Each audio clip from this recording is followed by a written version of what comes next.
Order. Welcome to today's hearings of the Business and Trade Select Committee as we continue our stocktake of the trade relationship between the United States and the UK. Thank you very much indeed to our witnesses for joining us. Why don't you just say a word of introduction just so we know who's who, and we're going to attempt to bring in Duncan Edwards from the British American Business Group as well. Dr. Steedman. Thank you, Chair, and good afternoon, everybody. I am Scott Steedman, Director General Standards at BSI, responsible for the national standards body and all national standards used by business in the UK, almost all of which are international standards. Great, thank you. Dr. Torbett. Good afternoon, Chair and everybody. Richard Torbett, Chief Executive of the Association of the British Pharmaceutical Industry. Great, thank you. And Mr. Codling. Good afternoon, Chair, and thank you very much for inviting me back to speak to the committee. My name is Russell Codling. I'm Commercial Director for Tata Steel in the UK. Great, thank you. Russell, perhaps we could kick off with you. So just give us an overview of, as we understand it today, based on whatever the last tweet might have been, what agreements are actually in place for UK-US trade today? Well, the US administration has chosen to take an action against imports into the US, fundamentally because of global oversupply of steel. In fact, China has managed to achieve a record amount of exports this year, up to 119 million tonnes.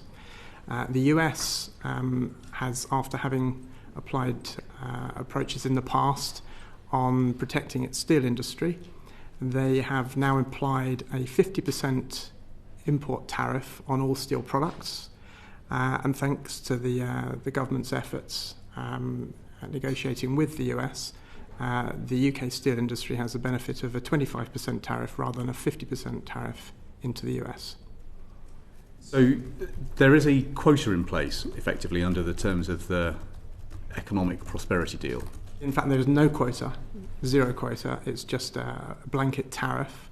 I can absolutely understand why the US has chosen to take a measure that protects the US steel industry. The US recognises the steel industry to be a critical strategic industry for the country, and they've decided they need to take protections against imports and the oversupply globally. So they've applied a 50% blanket tariff, not quotas. There are no quotas in position. And with the negotiations with the UK government, we've managed to achieve a 25% position for exports to the US.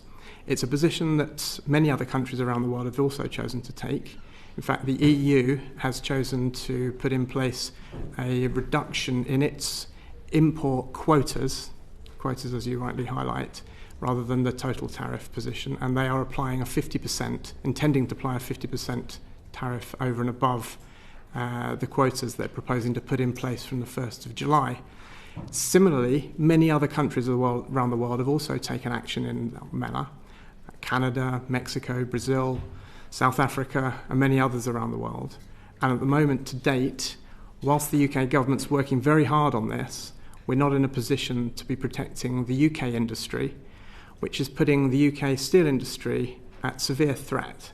In fact, the historic safeguard position that was put in place after the Section 232 position of the first President Trump administration, the safeguard position expires at the end of June this year, exposing the UK steel industry to the full force of that global oversupply around the world.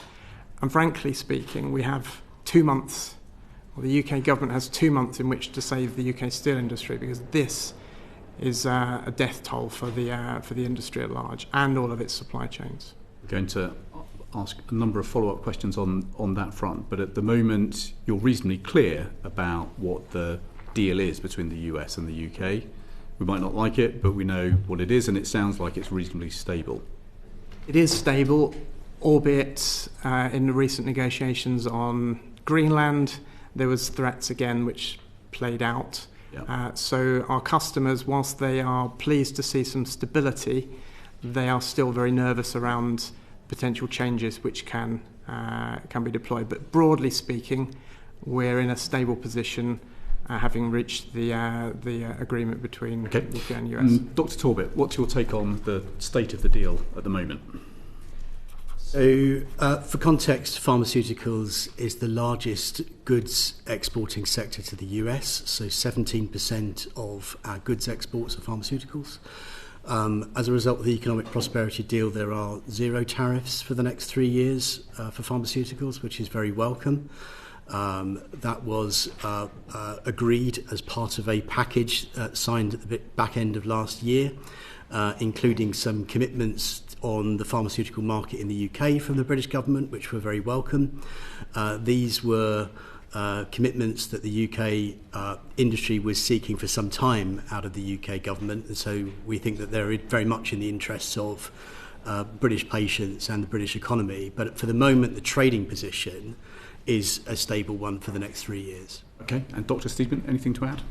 Yes, thank you, Jeremy. I can't comment on tariff policy, but what we're very concerned about is the aggressive demands from the United States side on the UK government to extract concessions in other areas that will be very disruptive and potentially catastrophic for the UK domestic economy. A particular example of that around non-tariff barriers is the concession that the government made in May last year to agree to discuss the basis for determining international standard.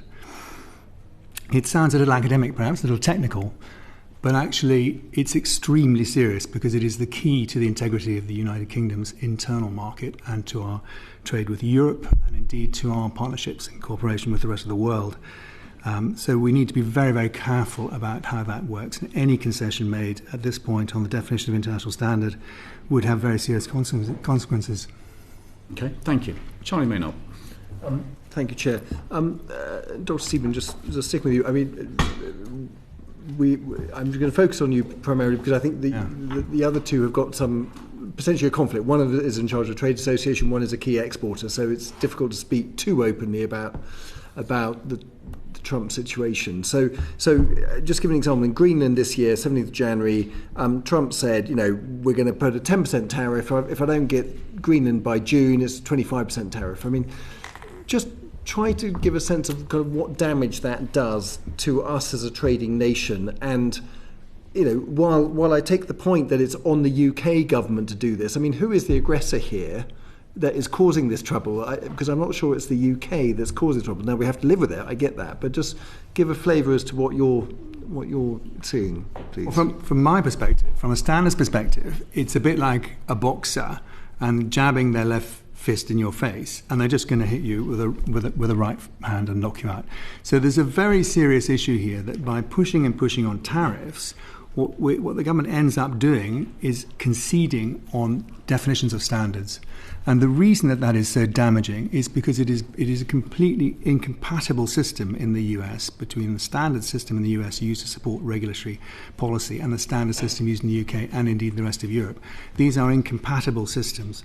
So being able to say, well, it's okay, our standards are about the same as your standards, it's unnecessary and it's very, very risky. And that's the piece we're extremely worried about, is that the whole tariff conversation is actually a conversation about seeking other concessions that would be very damaging in the long term.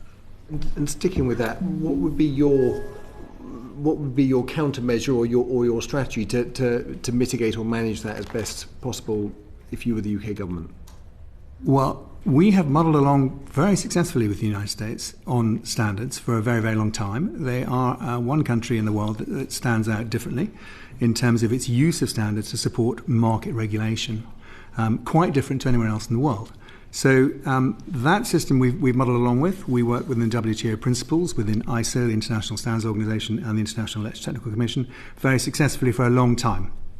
But the way that standards are used in the United Kingdom for the vast majority of business supporting industry is as a coherent, simple system, straightforward, simple system with the withdrawal of national standards that conflict and the adoption of international standards. Now, that is completely different to the federal, state and local level regulation that happens in the US. These are incompatible systems.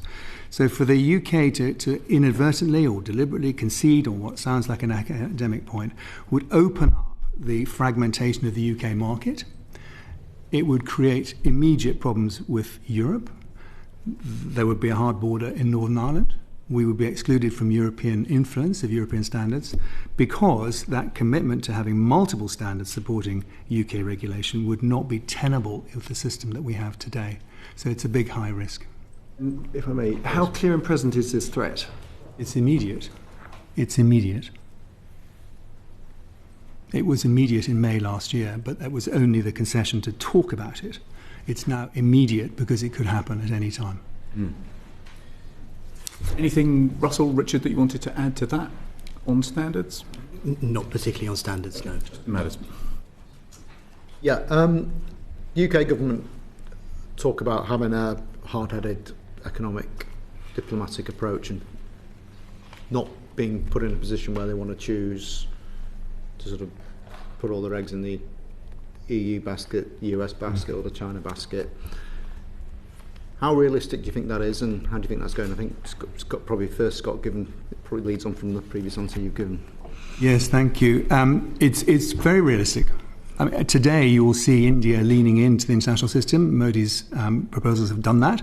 They're very, very assertive in the international standard system in ISO and IEC. Similarly, China leaning into the international system. We've built a relationship with the Chinese government, the State Administration of Standardization in China, for years. So they are very committed to this international system, one country, one vote.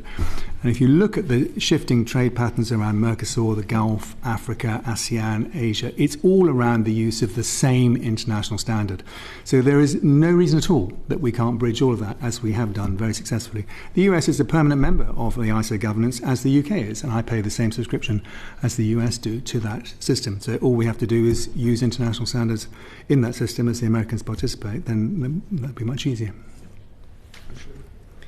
Well, I mean, as a very heavily regulated but also global industry, I would just strongly endorse what we've just heard from Scott here about the importance of international coherence in standards, and beyond that, broader regulatory issues where I think, certainly our industry seeks as much global convergence around the highest possible standards, the better. I think pharmaceuticals in this context happens to be one of those areas where what needed to be done in order to secure that low tariff environment, that zero tariff environment, happened to be very squarely in this country's interests as well. So I think that alignment of interest helped get a stable trading outcome, which may or may not be possible in some of the areas represented around Was the that table. just a happy coincidence, or was there any design behind it? Well, I think it's clearly aligned interests. We had a problem in access to medicines in this country. We have a problem with competitiveness of our industry from an investment perspective, and actually correcting those for our own purposes happen to help with the trading environment. If only that we had that aligned interest in perhaps other sectors and other contexts, is what I'm saying. Sure. Russell? In the steel industry, standards are very important, clearly, to make sure that we're producing the right products at the right quality levels. The benefit we have as a producer in the UK is that we operate to the highest standards, and we're able to offer products into the US using US standards, into international marketplaces with international standards. And the benefit of our starting point is that we're already at those high standards of expectation. So that doesn't present us with a particular barrier in being able to export products or to trade anywhere in the world. So it's not a major issue in that respect. Duncan? Can you hear us? I can hear you now. Yeah, apologies for whatever happened earlier. The test went well, but then something went wrong. So, but loud and clear now. Did you get the question, Duncan? The question was basically whether or how realistic it is for the UK to pretend that it can square a circle between regulatory requirements in the United States and in Europe while still prosecuting its interests in China. Do you think we're going to start bumping into some hard corners fairly soon? No, I think those triangulation issues are very challenging indeed. I think the US administration and the agencies that are implementing trade policy believe they have a window in which they can affect change on behalf of the US, and they're trying to use that at the moment in the various negotiations that are going on with the UK, the EU, and certainly there is a attempt to stiffen, I would say, the approach from the EU and the UK toward China on a whole host of things, on economic national security, on sanctions, on tariffs, on inbound and export and outbound investment controls, and a lot of that's aimed at China, of course. So I think it is going to be difficult to triangulate for the UK at the moment. Could I just ask then, do you feel there are particular sectors that are more vulnerable to this tension than others? Well, there'll be better experts than me as a generalist, but I would think that the kind of future-facing industries are inevitably going to be the ones that are most challenged. So, critical minerals-based industries, tech-based industries, kind of future energy provision. Although in that case, I guess the lesson from what happened with civil nuclear power and the transfer of technological knowledge, or at least this is how the US would see it, technological knowledge from the US to China, that horse has bolted. But I suspect what's going to happen is those future-facing industries where technology is going to be key will be the ones where the challenge is greatest. Thank you. Antonia Burns.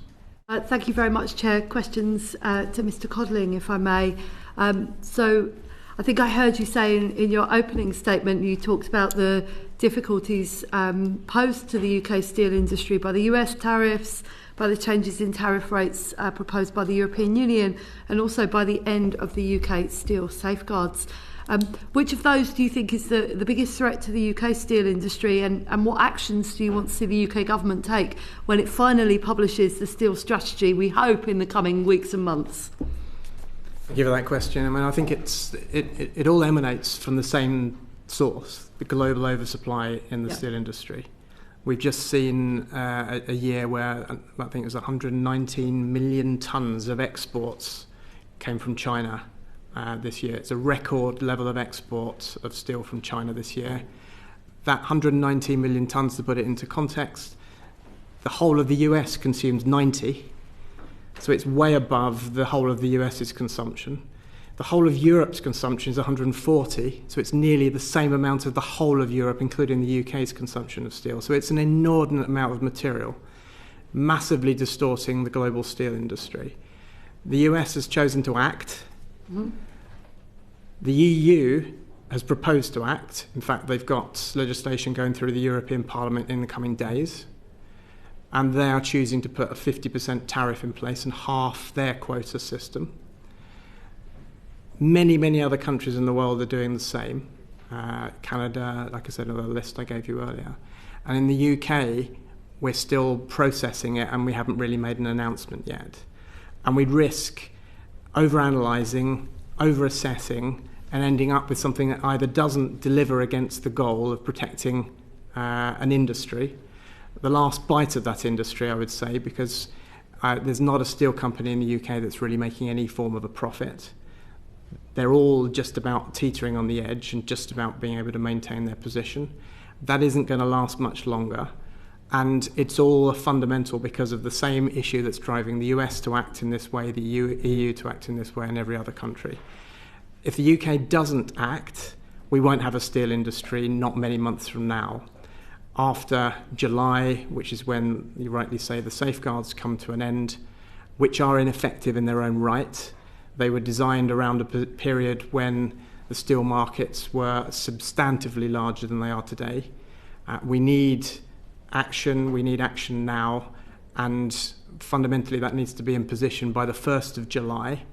Therefore, I would say we only have 8 weeks in which to act.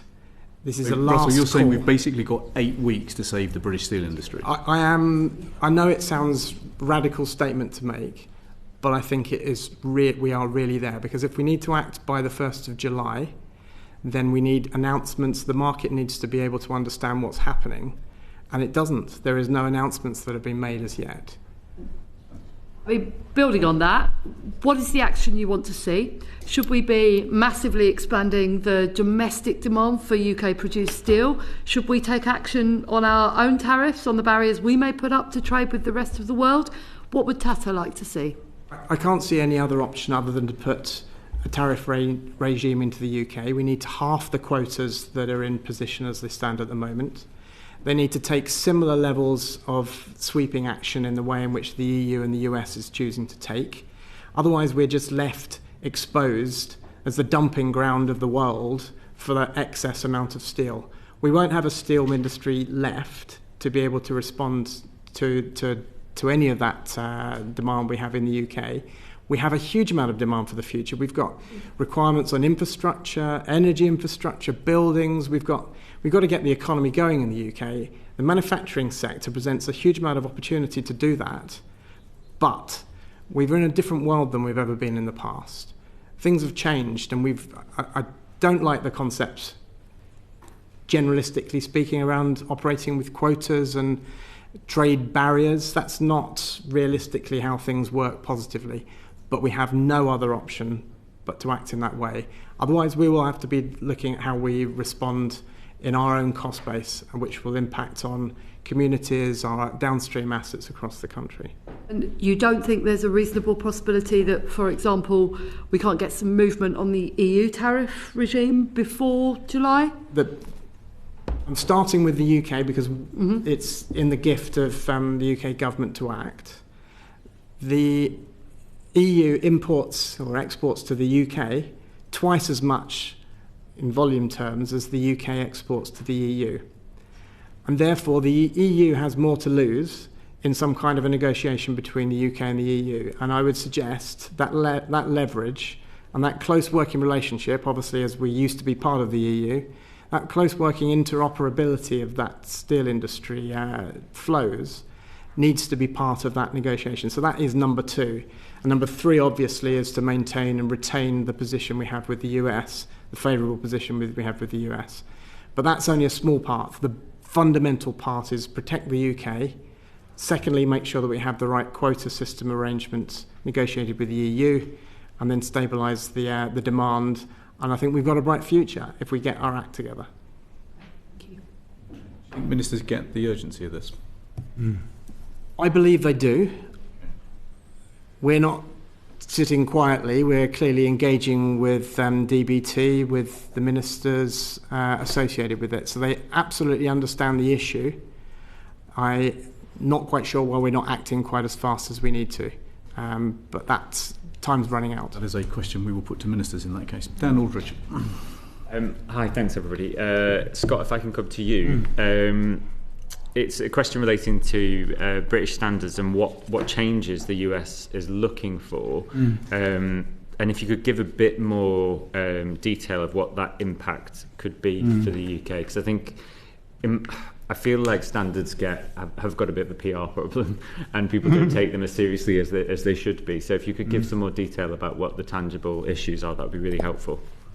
Thank you very much. So the real issue is that we have built in the United Kingdom a very pro-innovation, light regulatory model based on a very simple, straightforward, coherent suite of national standards, British standards. And over decades, we have changed them out, if you like, for international standards. And we're, in fact, a global leader in shaping international business standards. So we, BSI, on behalf of the nation, manage that process. About 14,000 people participate in the writing of our standards in BSI. And they produce standards which are then adopted globally, including in the UK, as British standards, and we withdraw any conflicting standards. So from a consumer perspective or a market surveillance perspective or the UK internal market perspective, it's the same standards. If you're building a house in Scotland or building a house in England, it's the same product standards, even if the regulations are different. So it's a very, very simple, straightforward system. But in the US, it's a very different model where you have private interest standards developing organizations, or SDOs, that are US domiciled. They make standards which are used internationally, there's no doubt about that, but they're made by industries for industries. and they have a specific purpose in driving US industries, but domestically primarily, and of course globally. And you can see various examples of where those challenges arise, most recently in the Gulf states. So the system of the use of standards by the authorities, by governments at federal level, state level, and even local level in the US is very different to the UK, where we have a coherent system where there's a light touch. Department of Business and Trade has policy responsibility for the use of standards in the United Kingdom. Different departments hold their own standards, but only a small proportion of British standards are actually used to support market regulation. Only a small proportion. The rest is by industry for industry, and we move and adapt them and change them and publish them as fast as industry wants them changed. But in the US, the system is quite different, and the SDOs, Standards Development Organizations, will put forward their private industry standards into regulation to be incorporated by reference. So they become mandatory at federal level, state level, and even local level. That creates the kind of business environment that exists in the US, and I'm sure there are experts who will explain that. But it's very, very difficult to navigate for an outside company trying to trade into the US. It all hinges on this definition of international standard as set out the principles of the WTO that we follow in the UK, because that is all about national stakeholder representation. So we, through BSI, UK-based experts participate in the international standard system, into ISO and the IEC, and we all cooperatively agree on that standard. It's adopted in China and India and the US, and in the UK, not so much in the US. They don't adopt the standards, although they do participate. And then the UK government, should they choose to use that standard, will choose to use that standard. It's a very simple, coherent structure. However, if the definition of international standard were extended to include the private interest organizations in the US, which has been a source of some contention for many years, and as I said earlier, we have muddled along by not probing that too deeply, all muddled along, then there's a massive risk that regulators in the UK would lose control over which standards they were going to use in the United Kingdom, because a US SDO might say, well, hang on, you've declared my standard as international standard and your standard is international standard, so why don't you use this standard? Or either in place or as well as. And the minute you move down that path, you fragment the UK market very quickly. You lead to a breach of the European TCA. You lead to the fragmentation, loss of control by regulators, and the loss of interoperability of standards that exist today. So take fire safety, for example. Fire safety standards in the US are built for a different type of construction to fire safety standards in the UK. If you ended up with a multiple standards model in the UK... Dr. Steedman, what we're trying to get to is what is the problem that Parliament needs to solve? The problem is to stand fast, and whilst there is lots of opportunities, Chair, for cooperating with the US SDOs, and we do on a regular daily basis, and they participate in the international system, to stand firm and not to concede, make any concession on the definition of international standard that would open. Your argument is that posture is under severe pressure right now? It's under severe pressure, Chair. And what is the price if we get it wrong? The fragmentation of the United Kingdom internal market. Yep. The breakdown of trading with the European Union. I don't just mean the European Union, actually the entire rest of Europe, because the European region operates in the same way. Loss of regulatory control over which standards our own regulators could choose to use to support regulation. And indeed, no reciprocity. So absolutely nothing in return for that. Thank you for that summary. So we would be expelled from the international system. Thank you. Sonny Kuhlman. Chair. Dr. Torbett, do you think the UK has gained more than it's conceded by the US pharmaceutical deal? Yes, I certainly hope so, and I hope that will grow over time. So the two problems that we believed needed to be solved, and actually have been a challenge for a long time, has been down to the underinvestment in medicines in this country has been holding back, on the one hand, access to medicines for NHS patients in some cases, and on the other, it's acted as a brake on investment. We have been the largest investor in private R&D in this country, around about £9 billion. We export about £26 billion from this country. So we're a significant sector.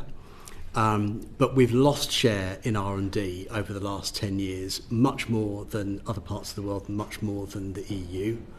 And when it comes to medicines, it's become increasingly challenging for companies to bring the newest innovative medicines into the NHS.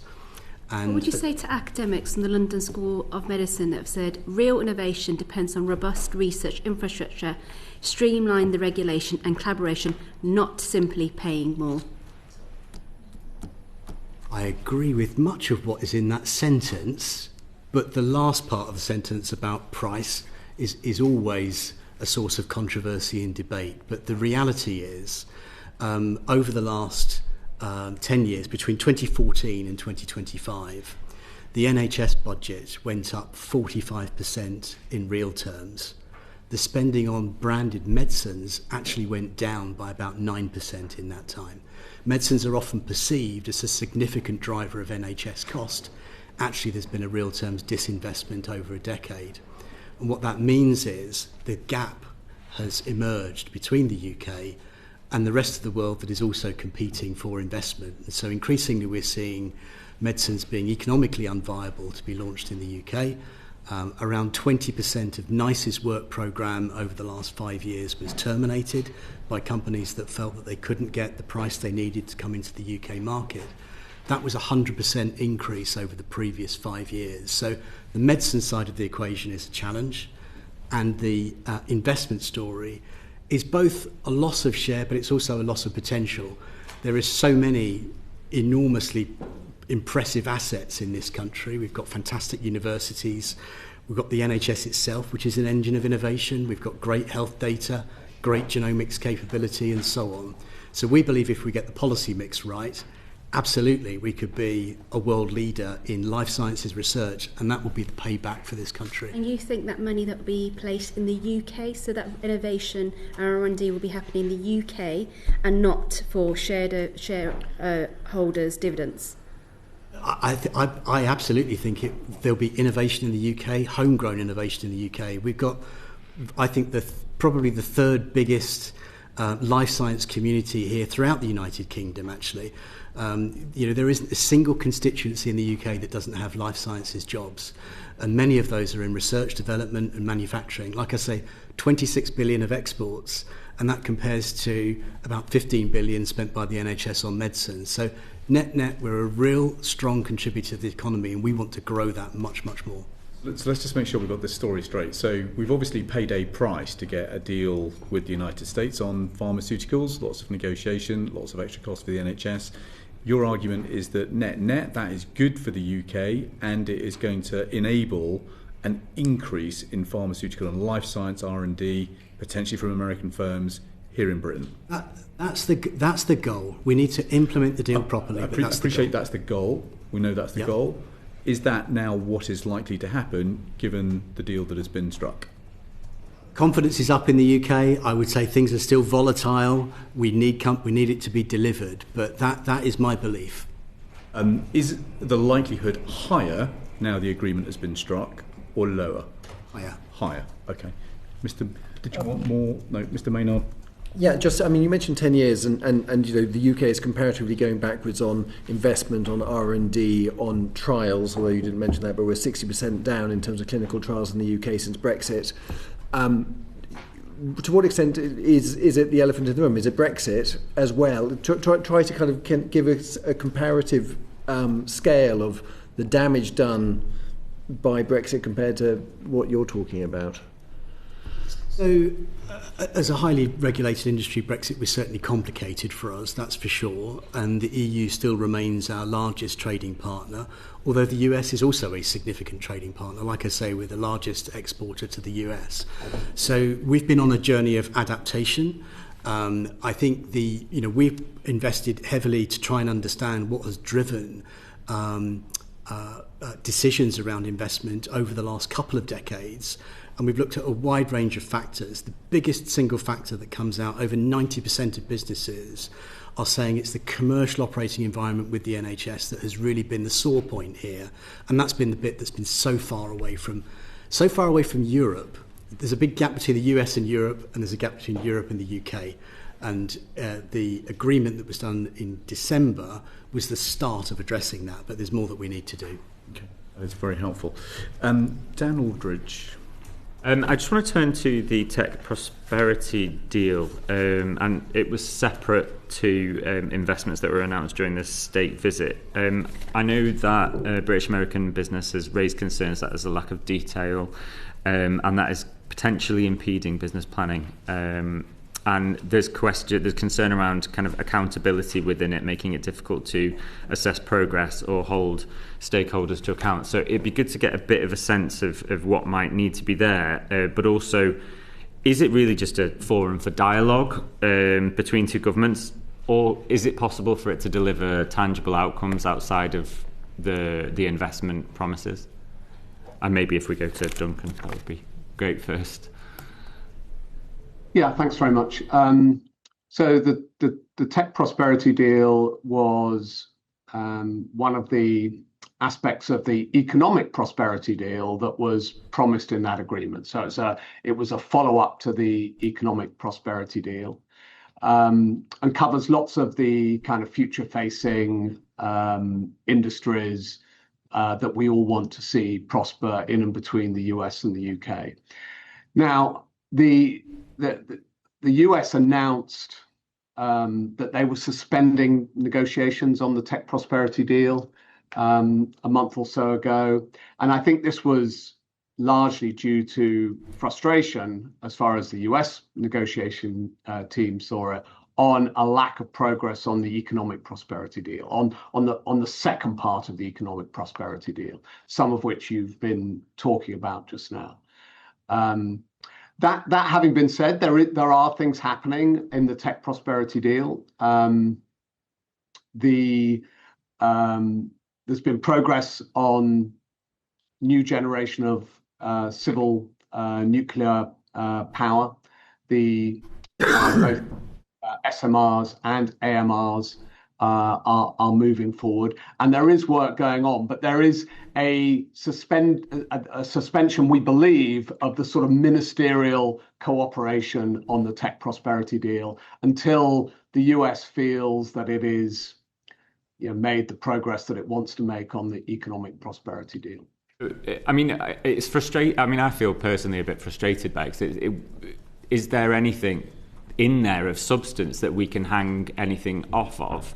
And just from your perspective, is there something that we could, because it feels like a lot of noise and very little substance, and I just, maybe I'm wrong, I'm just trying to look for a silver lining.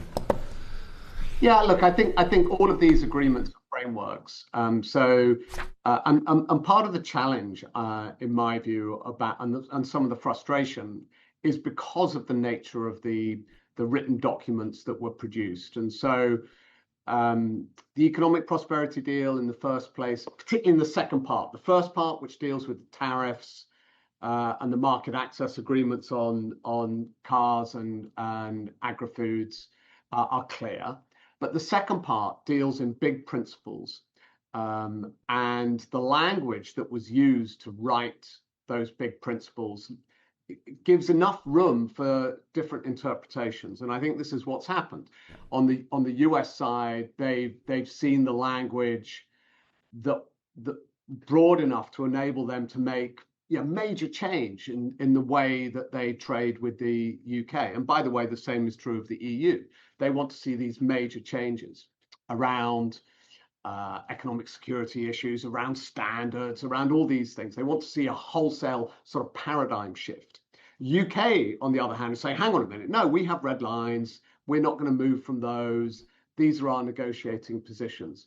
But they weren't clearly set out in the published framework agreement. And the same is true of the tech prosperity deal. There are a set of actually very sensible, encouraging ideas about how the US and the UK can work together on digital trade, on AI regulation, on the technology in space, around civil nuclear power. All of these are very sensible and should be supported, but they don't have the detail. That is the idea was the detail would follow through a set of follow-on negotiations where actually the detail that you're looking for would be hammered out. That's been suspended now, I suppose. So it feels very much like there's nowhere to necessarily. I don't know where we go from here. Is the question? What tangible things can we do to move it forward? And is it even anything we can do? Because it feels almost like a land grab of future industry. Like Duncan, just before I come back to you, let me just bring in Dr. Steedman, because actually you're warning about the perils that the US has recoiled from, I think. Well, I'd just like to say there's no technology without standards. The only question is where they're written. So we've seen no let up in the development of technologies and the interests of industries globally to develop new and emerging and extremely far-sighted technologies. China set up 6 pre-standardization bodies in Shenzhen, for example, on ultra-emerging technology, and the US and the UK are working very closely together in quantum engineering, quantum standards in the ISO JIC world and Joint Technical Committee 3, which the UK has the secretariat of. So there's a lot of work going on, actually, a lot of cooperation work between industries in the UK and the US, and we could easily strengthen that further. We don't need any TPD to do that. It is happening now. Okay.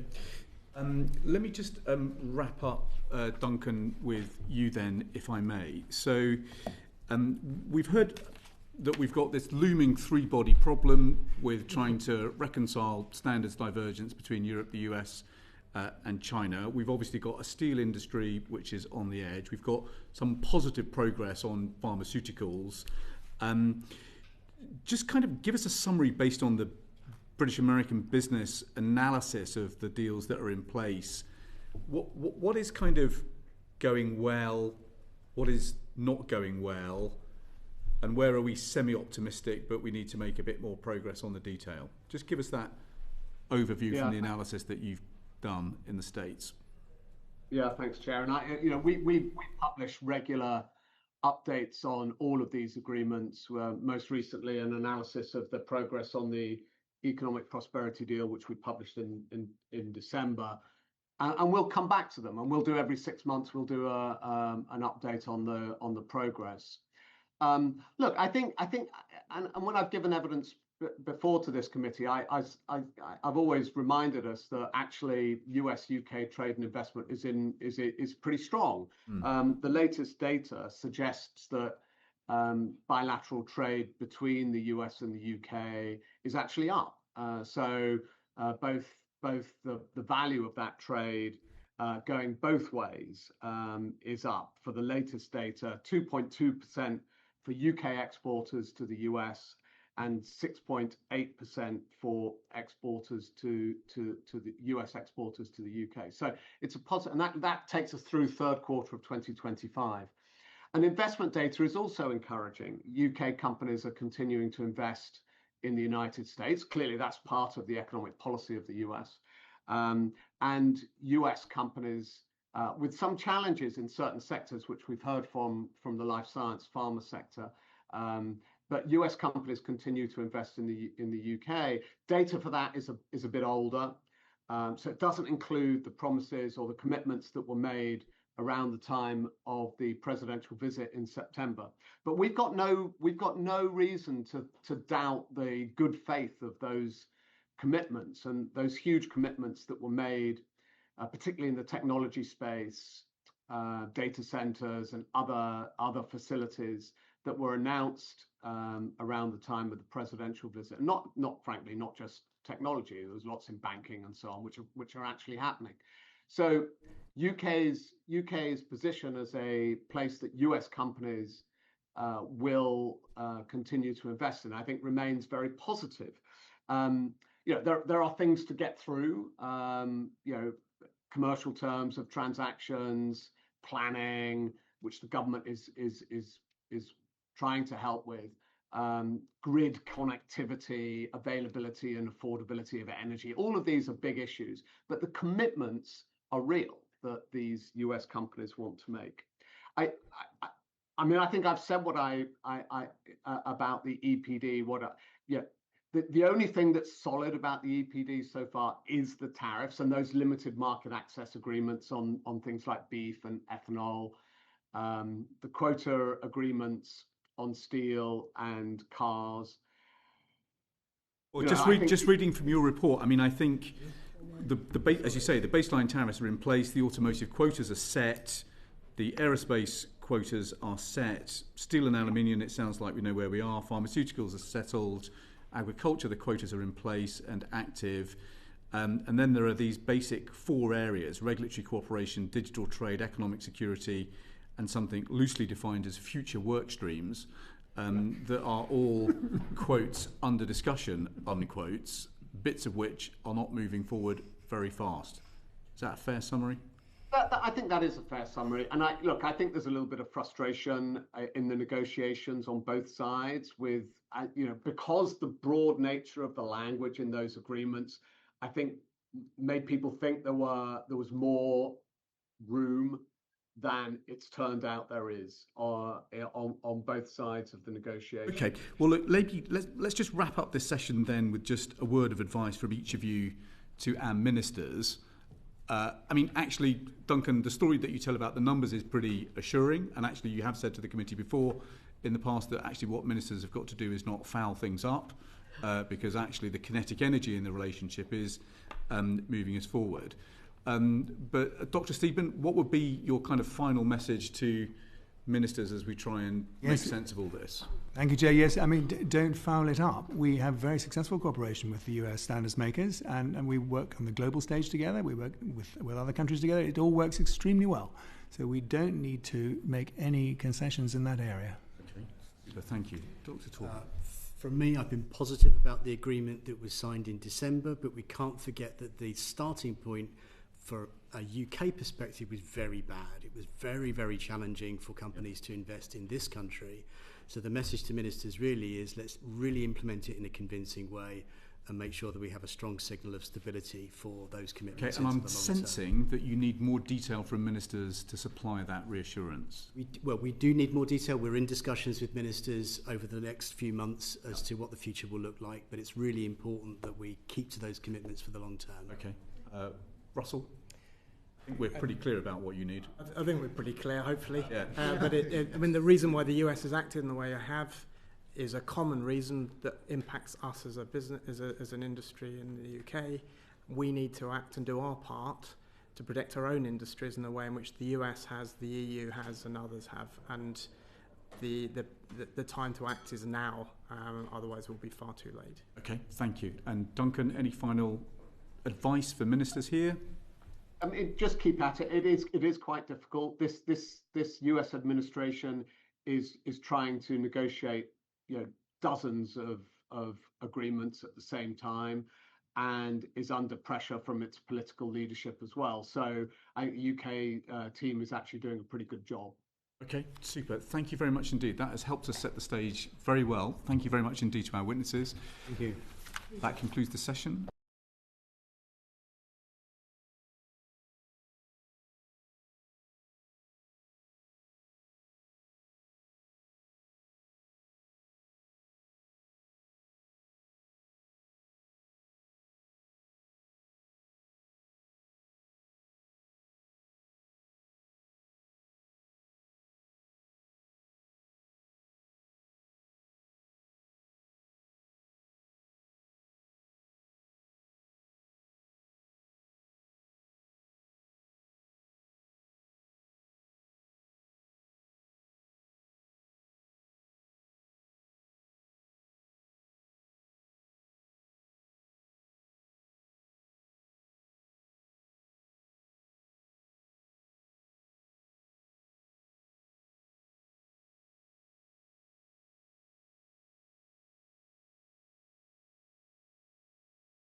Order. Welcome to the second panel in today's hearings on the US-UK trade relationship. Thank you very much indeed to our panel of investors who have come to supply some evidence to us about, in particular, the technology and prosperity deal. Maybe I could just ask you all to introduce yourselves for the record so we know who's who. Mr. Jones. I'm Loren Jones. I'm the Senior Vice President for our international business, and that is covering the UK, Europe, Middle East, Japan and Australia.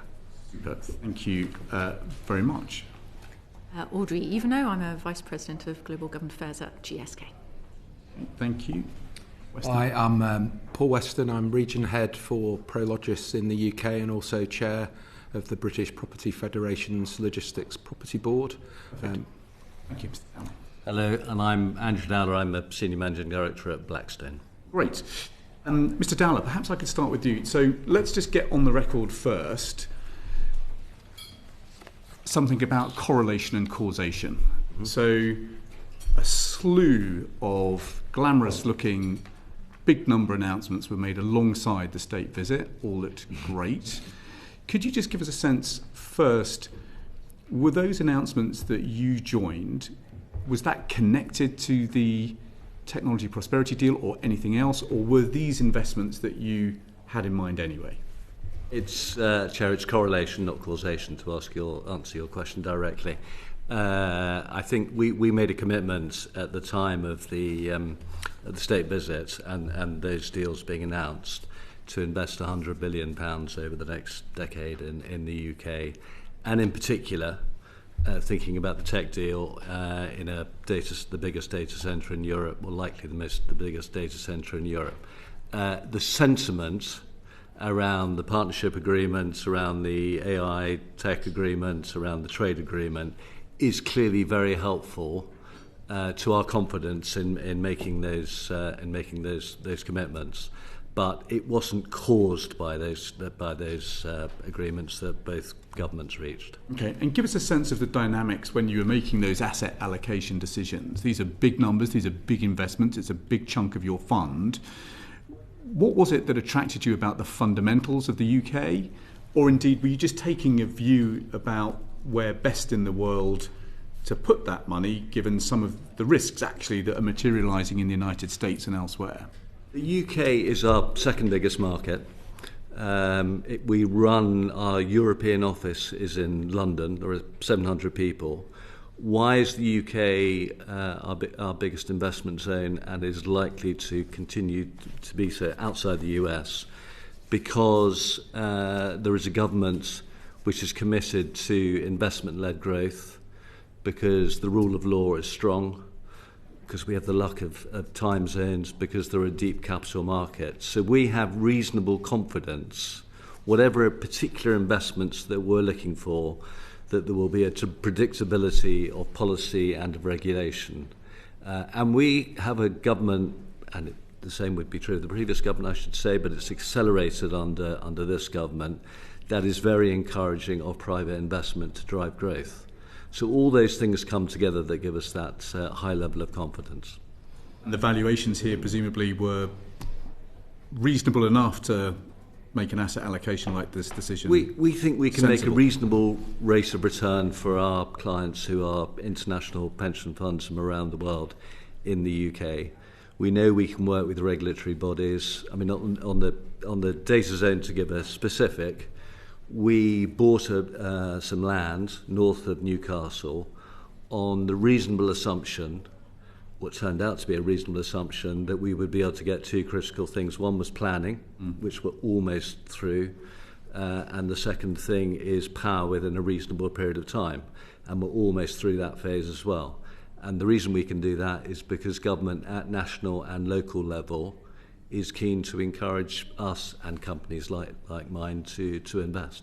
Okay. And so the economic prosperity deal and the technology prosperity deal didn't necessarily have a material bearing on that decision, but nor did they throw up so many red flags that you ran a mile. No red flags and helpful sentiment, everything moving in the right direction rather than causation, to go back to your original question. Okay. Mr. Weston, what was your story? Also a big number as part of this. Was it correlated or caused by the deals that were announced? It's probably a similar thing to Andrew and Blackstone. As Prologis, we've been investing in the UK for 30 years. very much focused in primarily logistics, but also into data centres and life sciences as well. We've invested about $7.4 billion over the past 5 years, and that's part of a rolling programme of large projects that we're involved with. And the two that we announced around the time of the visit, the timing was good for that. Those projects were getting to that sort of critical stage where we wanted to make that positive assertion of our intention to invest. I can take you through those projects a bit more if that would. We'll come back to that in a sec, but just at the high level, this was money that you were planning to invest anyway, and just give us a sense of the fundamentals that attracted you to take these decisions. On the deal itself, anything I think that reduces friction to encourage investment is a good thing.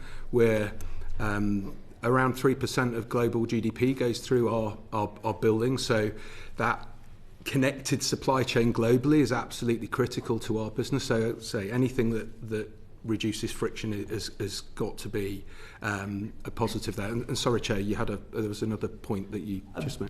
It was more just what the fundamentals in the UK, which particular aspect of those fundamentals most seduced you? Well, I say we've been here for 30 years. It's a long-term investment that our business has been making. As Andrew said, the rule of law, the stability the country has, actually transparency as well is really important. And clearly in a global business, the piece around governance and ethics is absolutely critical as well. So the UK has always presented those strong fundamentals to allow investment to take place. Super. Audrey, what was the story for GSK? I mean, we've heard actually a little bit about how the pharma environment has become a little bit better. Your chairman, I think, has been before us in the past to explain some of the challenges of investing in life science. What's changed now? From the deals? So I would say two things essentially for us. One, very welcome to see zero tariff trade continuing for medicines and vaccines. That's very important to us. And the second piece is around addressing, as Richard was saying, that underinvestment in medicines in the UK. It has been a drag on the sector's investment for some time. It has been an issue, and we do see that play out also for patients in not having the same access to new medicines that their European peers might have. So those are the two sort of important pieces for us. As GSK, obviously we're a long-standing investor and employer in the UK. We continue to invest in the UK. We haven't made a particular announcement around these agreements, but that position continues to be the case. Okay, so to what extent has the deal helped forward investment, and to what extent has it actually been just fixing some of the things that you objected to in the way that we were pricing drugs in the NHS? So I'd say on the tariff side, obviously a stabilising element, which is very helpful when making long-term investment decisions, which is the case in our sector. I think on the medicines access and investment of the NHS into medicines in the UK, I think that I would call that an enabler, or it can be a barrier, and if you can take that barrier away, it can be an enabler. It's very much about having the right holistic ecosystem for life sciences investment. So you want to have the science capabilities, you want to have, as Richard was saying, genomics capabilities are very important, having consented patient cohorts for data and for clinical trials, very important, but you also do want to have the latest medicines in use in the system. It's good for patients, it's good for outcomes, but it is also good for research as well. So it sort of completes the circle. Yeah. Okay, perfect. Mr. Jones, what was your perspective from your firm? I'd say correlation. Very much we are a British business. We've been here since the 1950s. We were involved with building the first nuclear power station in Cumbria and have been involved with the construction of every single nuclear power plant since then. We employ around 6,000 people in the UK. And the correlation was it gave us the commitments to move forward and actually the confidence to make some pretty concrete clear commitments of 3,000 new jobs in the UK. That's extremely useful. Mr. Aldridge. I mean, I think you've covered most of that within that question.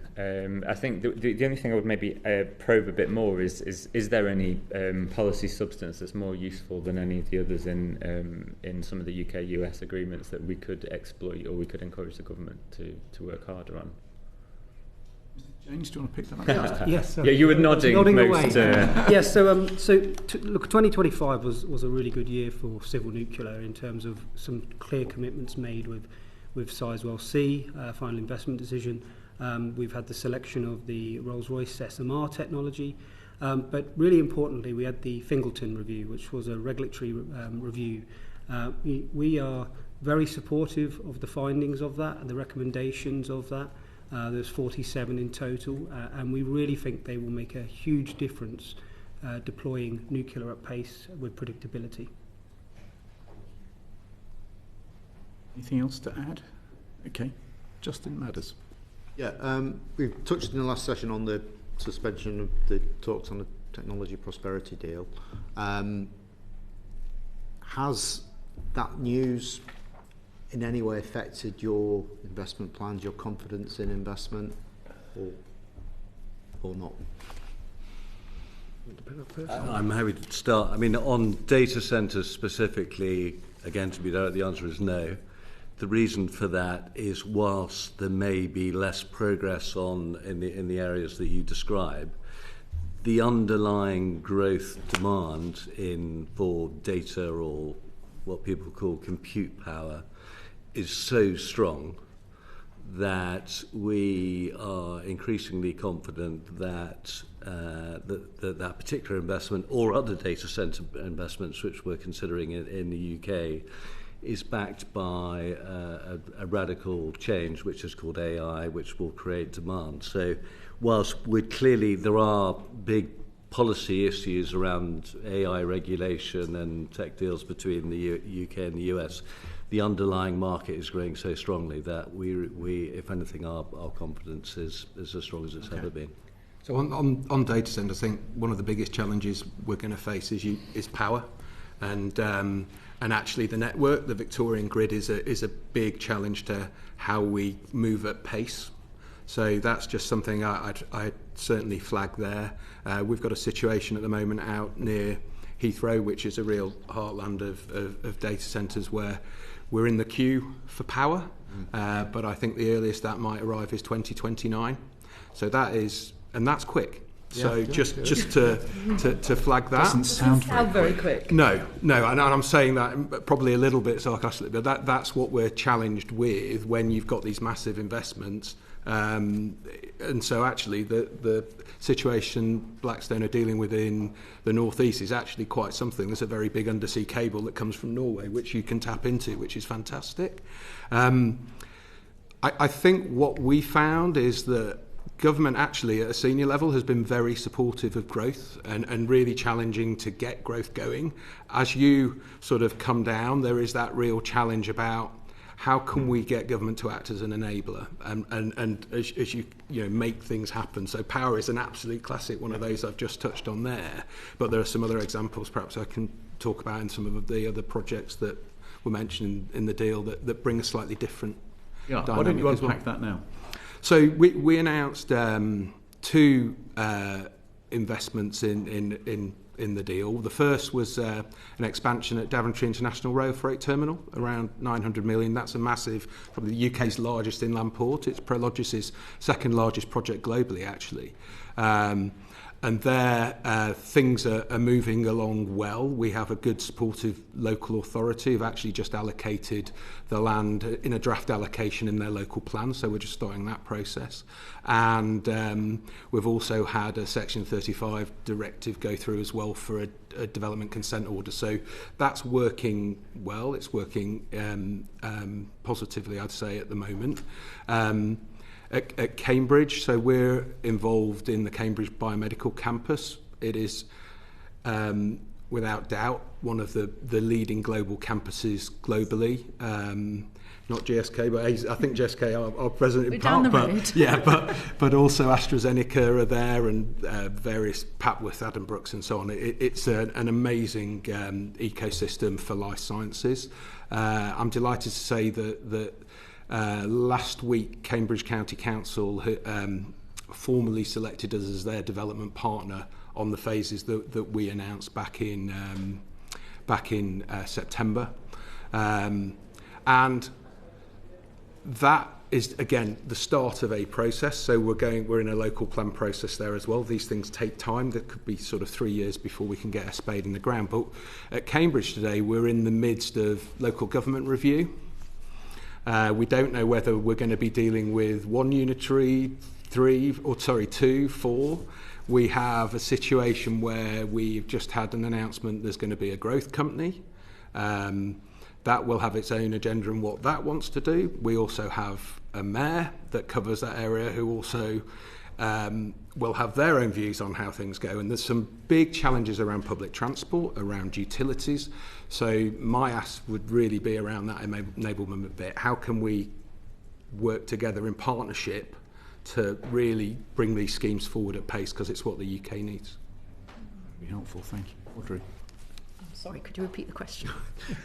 Has the suspension of talks on the technology prosperity deal increased or decreased your confidence in investing, or made no difference at all? I don't think any difference for us. That's fair enough. Not for us. We're already implementing. We recruit between 50 and 80 people a month and have been doing that. Just in the last month, we brought in 50 people to work on Sizewell C. That's fine, yeah. Thank you. Mr. Maynard. So just on that conclusion, I mean, I'm not going to put the blame on you, I'm going to put the blame on the politicians and the government. I mean, it just feels like a completely rubbish, cynical exercise, this technology prosperity deal. It was announced in September. By December, it was suspended. Only 3 months to get there. And take Blackstone, for example, Mr. Dowler. Stephen Schwarzman in June says we're going to put 500 billion into Europe. We're like, well, hey, why not put 100 billion into the UK of that? It's already been announced. So, that will make the government happy. Let's just do it. Which I think is, I've got no, axe to grind against that. But it was already announced that 500 was coming into Europe anyway, dollars, not pounds. So, proportionally, we're doing a bit better on that. But, these numbers are so big and over such long periods of time, this debt plus equity, yes, there might be 10 billion going into this AI thing. God knows where the 90 billion is going to go. And then we've got a suspension in December anyway, 3 months later. You all say nothing's going to change anyway. I mean, it's just like, well, and it wasn't, you didn't ask for this prosperity deal. You're going to come to a question. But is there any point to any of this? I mean, is anybody any the wiser for this technology prosperity deal? Does it gain anybody anything? Yes, so certainly for us, it's been commercial partnerships. So actually getting UK and US companies working together and coming around that event itself. So we've certainly seen partnerships form since then because of that.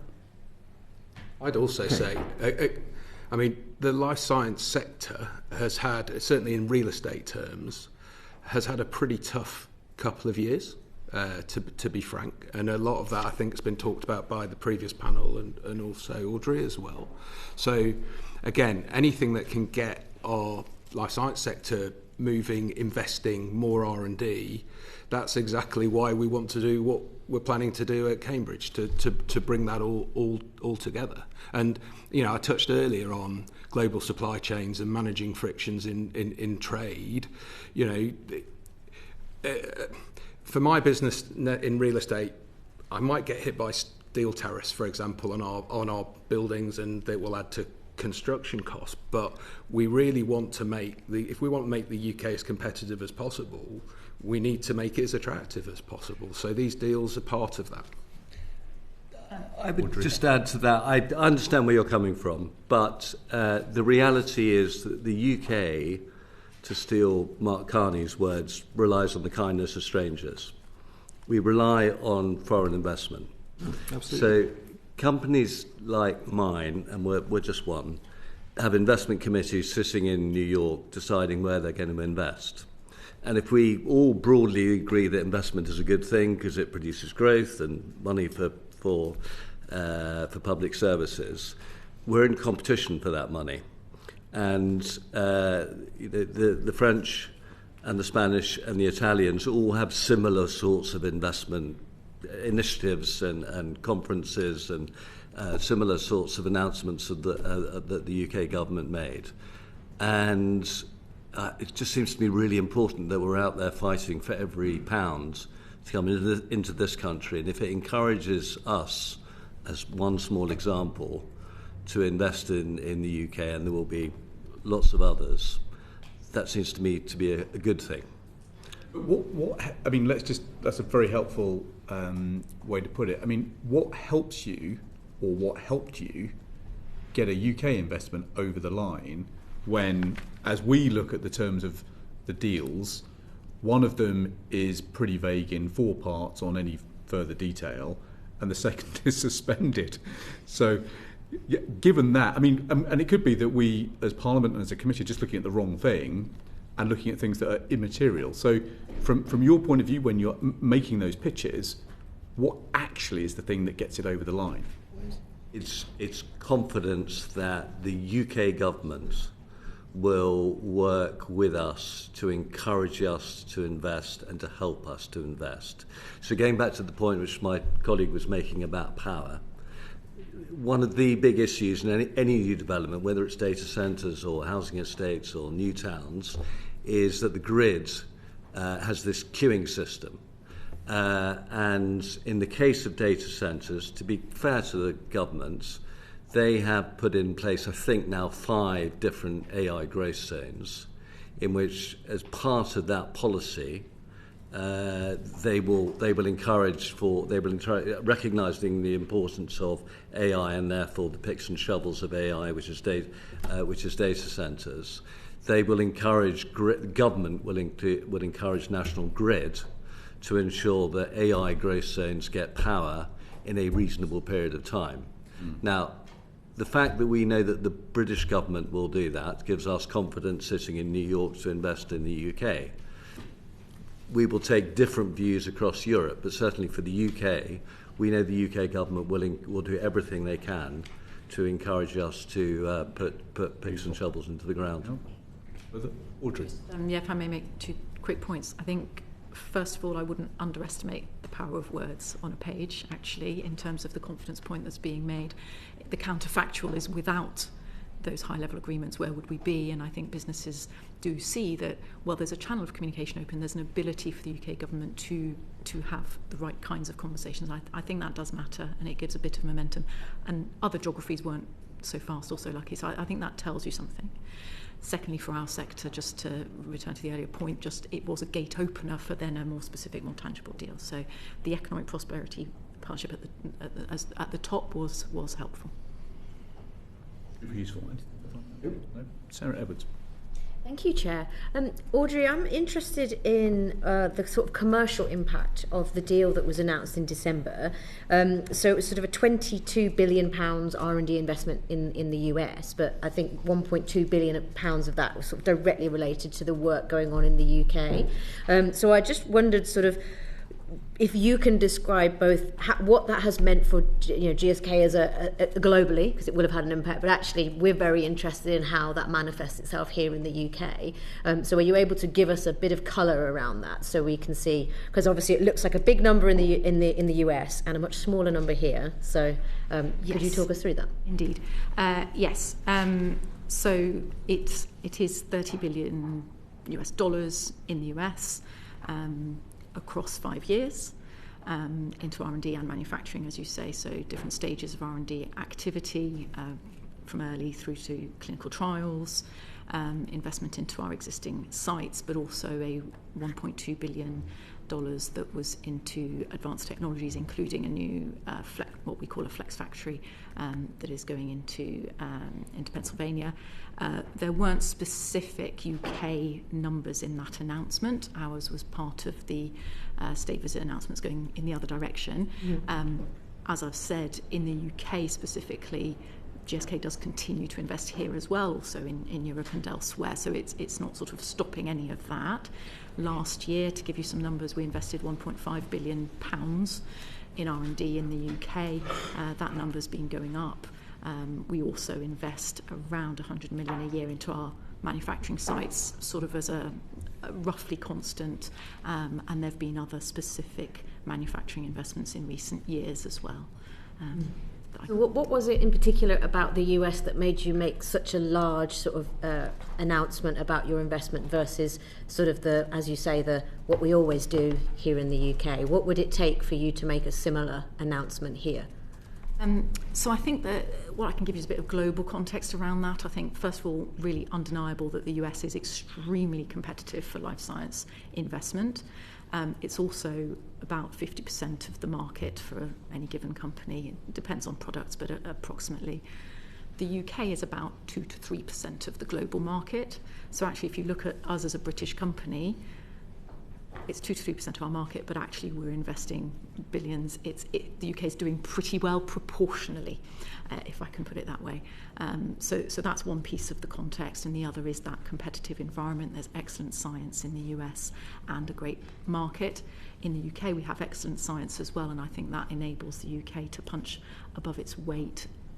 As Richard was saying, I do think there's more that we could do with that. So I think the life science sector plan that the government published last year is a good plan, and it has good recommendations in there around R&D. We could really build on that in the UK. That would make a significant difference. If you had that plus sorting what we talked about earlier on the medicines investment side of things, that would make for a world-class environment. Just give us 2 or 3 things that you would... So on the R&D side, it would be improving access for research to patient data, health data that's joined up. It's there, but it's about making that interlinked so that we can run the kinds of analyses that we want on that in a secure way, of course. Faster delivery of clinical trials and just a faster performance around that. So other countries have been doing much, much better in recent years. We could probably do a better job of bringing some of our research ecosystem together. So the plan talks about translational networks, which would really bring those different pieces together. That gets a bit complicated, but that's an important extremely piece. Illuminating. It's very, very helpful. Thank you. No, that's thank you. Right, Antonia Bance. Thank you very much, Chair. And coming back to Mr. Jones, I wondered if you could tell us a little bit more about the value of the nuclear commitments within the technology prosperity deal and what they will mean for UK PLC. Yes, so there was a wide-ranging number of commitments made. I can really talk about ours, which was very clearly 3,000 new jobs in the UK over a 4-year period. And those roles will cover nuclear engineers right through to welders, supporting nuclear new build programs. We also will see between 10 and 15% of those being future talent, so apprentices and graduates, and quite a widespread geography-wise. So we have large hubs across Cumbria, also in the northeast at Stockton, but also in Warrington and in the southeast as well. So they'll be quite spread across the UK. And more recently, as I mentioned before, we've been selected as the delivery partner for Rolls-Royce SMR, which is on the Wilver site on Anglesey. So we'll also see new jobs created on that site as well.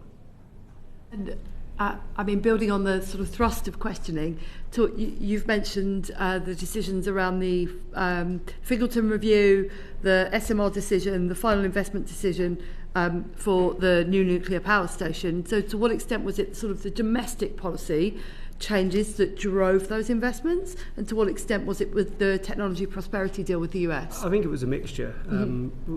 We, as mentioned before, confidence to make some very clear investments comes from seeing that there is a government-to-government channel there.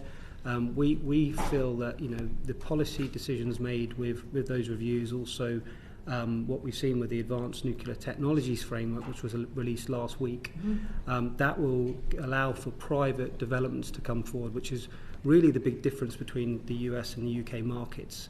We've seen in the US quite an advancement now in schemes being put forward which bring both a technology provider, an investor, an operator, a data centre in many respects. In the UK, I think we can have the same approach using the Advanced Nuclear Technologies pipeline. Forgive me. It's been an extremely helpful session for us. So, I mean, the temptation for a committee like ours is obviously to put a minister where you're sitting and lay into them about why this TPD has been suspended and why this and that is not kind of advancing. But I think the story that you're giving us today, which I just want to test with you, starting with you, Mr. Dowler, is that actually the significant thing the government's got to do is actually get the investment conditions right. So making sure that grid access is quick and energy costs are low, making sure planning is expeditious, making sure there's some governance simplicity, so Mr. Weston is not spending all day in meetings with different bits of the bureaucracy, providing some assurance that there's some relational strength so that problems can be solved, making sure that research is going into the right places, making sure that we're paying the right things for things like drugs. I mean, give us a sense of how hard we should be on ministers about the TPD not moving forward, and actually how much should we be just making sure they're getting the basics right?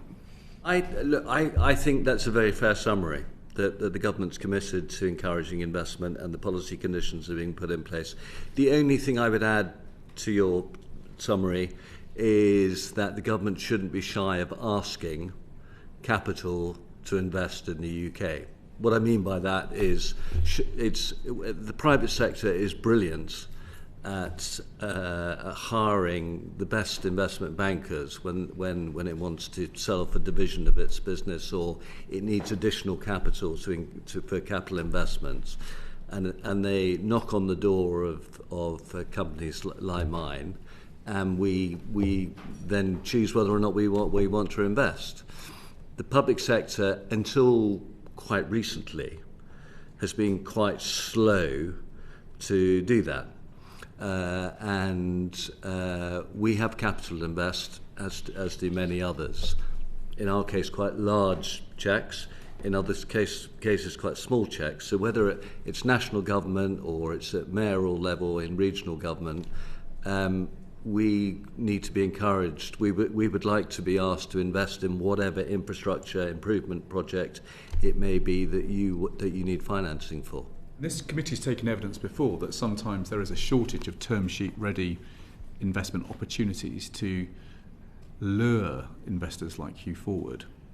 I think there's a particular issue in the UK around what we call growth capital, that is companies that have been set up and then need to go on to the next stage. I think there is a problem there, but at the certainly at the big ends, so if it's housing developments, if it's new towns, there is plenty for international capital that is looking to invest. And that's very useful. I'm going to bring in Ms. Edwards in a moment, but Paul, just give us a sense of this balance between getting policy right and moving treaties forward. From a sort of running a business in the UK, even though it's an international business, for me it's about getting the policy right. And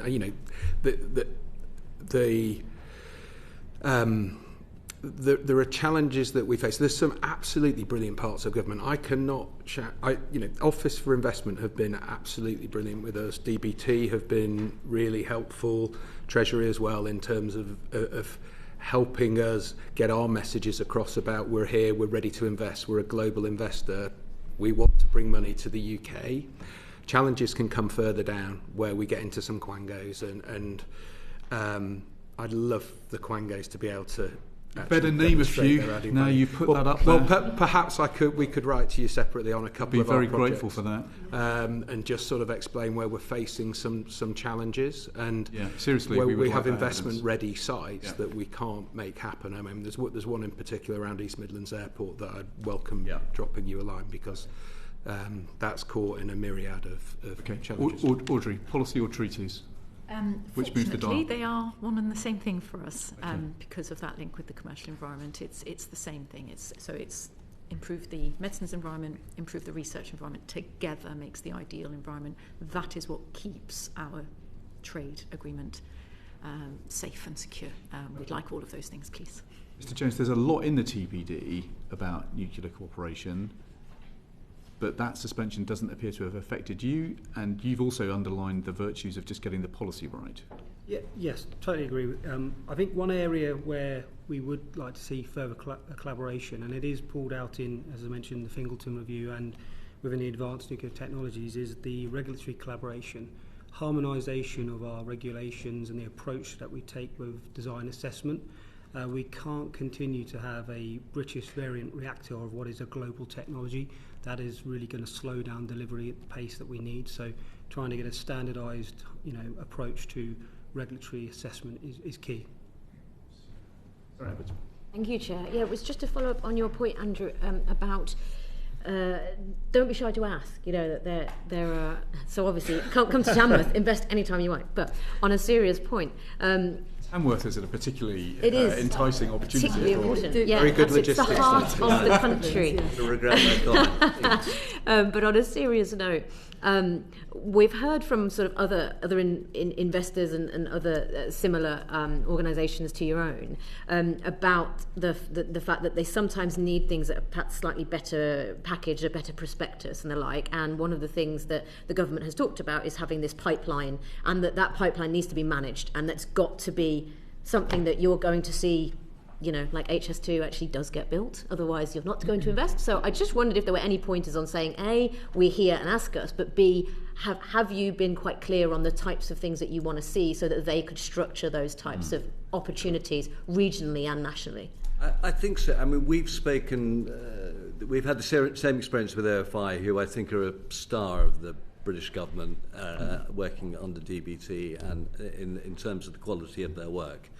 I think you know it's much easier to deal with simple things, and if you get a simple thing which says we need X 100 or XD million for this particular scheme, then we can reach very fast decisions.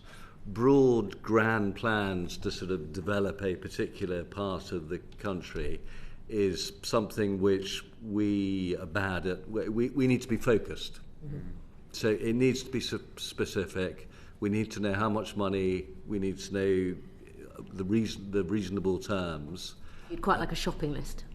Yes. I mean, we could put that together. It's fine. But it's not just, you know, we're big, but I'm not better, but we just happen to be write out big checks. But across the private capital sector, at whatever size, there are people looking to deploy capital, and I think there is reasonable confidence in the UK economy, but we need to be asked. Thank you. I was just going to say, at the last UK Investment Summit, there was an Oxcam corridor prospectus has been released.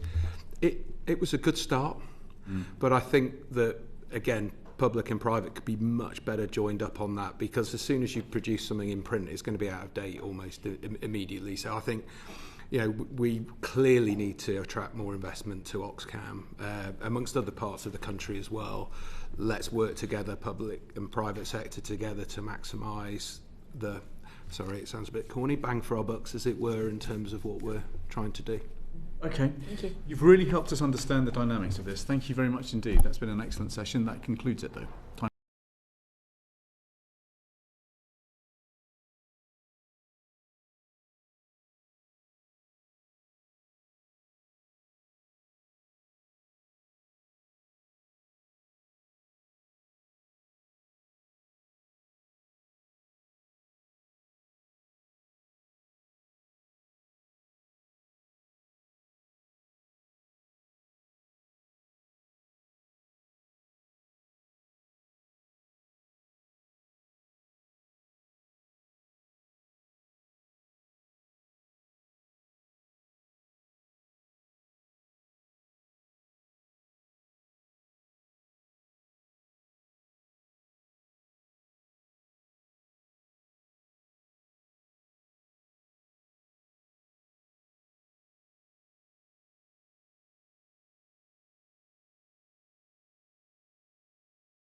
Order. Welcome to this final panel in today's hearings on the US-UK investment and trade relationship. Thank you very much indeed to our witnesses for joining us. Perhaps you could just introduce yourselves and your companies, and then we'll get into the questions. Jonathan. Thank you. Jonathan Legh-Smith, Executive Director for UKQuantum. We are the association for the UK's quantum industry. Thank you very much indeed, Ben. My name is Ben Richardson. I am the Vice President of Strategy for CoreWeave, and I'm also the Managing Director of CoreWeave International. CoreWeave is an AI-based cloud business. We have a software stack which is optimized for running AI workloads, and we also have a number of data centers which are in operation across the Northern Europe and the US. And we have 2 in the UK which are currently operating, and we've just committed to invest and build a third one in Scotland in the AI growth zone. Thanks. Hugh Milward, Vice President of Corporate Affairs for Microsoft here in the UK. Microsoft's a tech company. Great. Okay, Hugh, let's kick off with you, if that's okay. So just help us understand how significant was the technology and prosperity deal in unlocking the Microsoft investment that was announced during and around the state visit? Yeah, so it was helpful in focusing our attention. I mean, we've been in the UK for nearly 45 years, and over that period we've made a range of different investments over time, establishing bigger offices and more capacity and hiring more people, building Microsoft Research in Cambridge. More recently, we've invested in Microsoft AI, with Mustafa Suleyman, based here in London.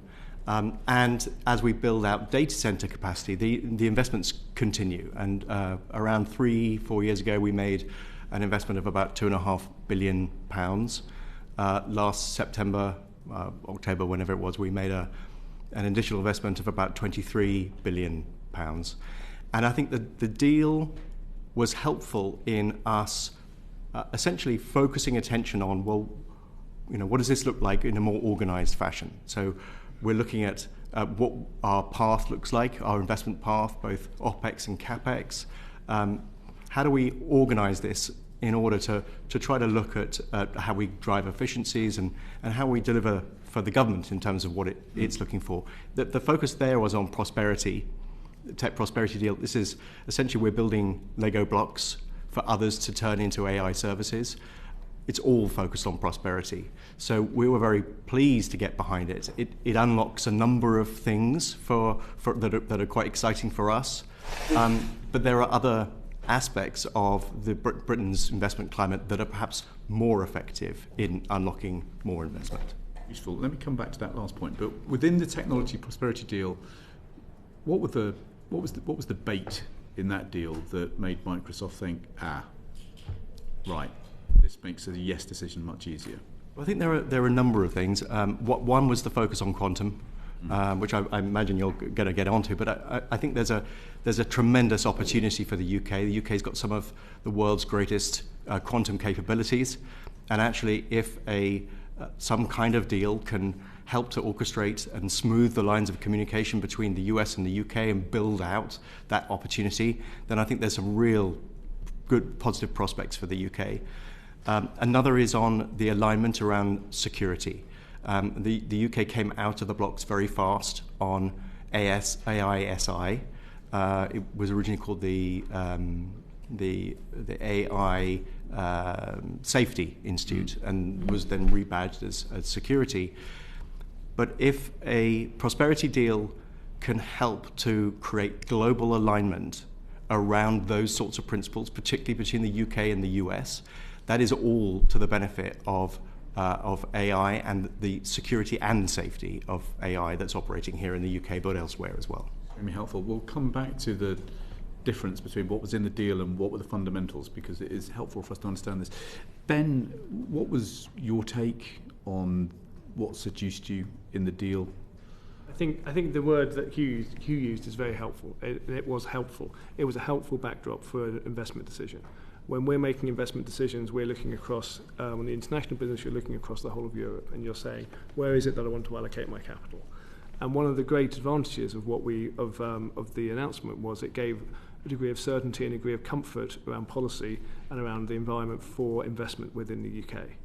It was discussed in the earlier session about some of the other requests, the requirements that you have. So planning is obviously a question, power is a question, availability of power. These are all aspects that feed into the investment decision.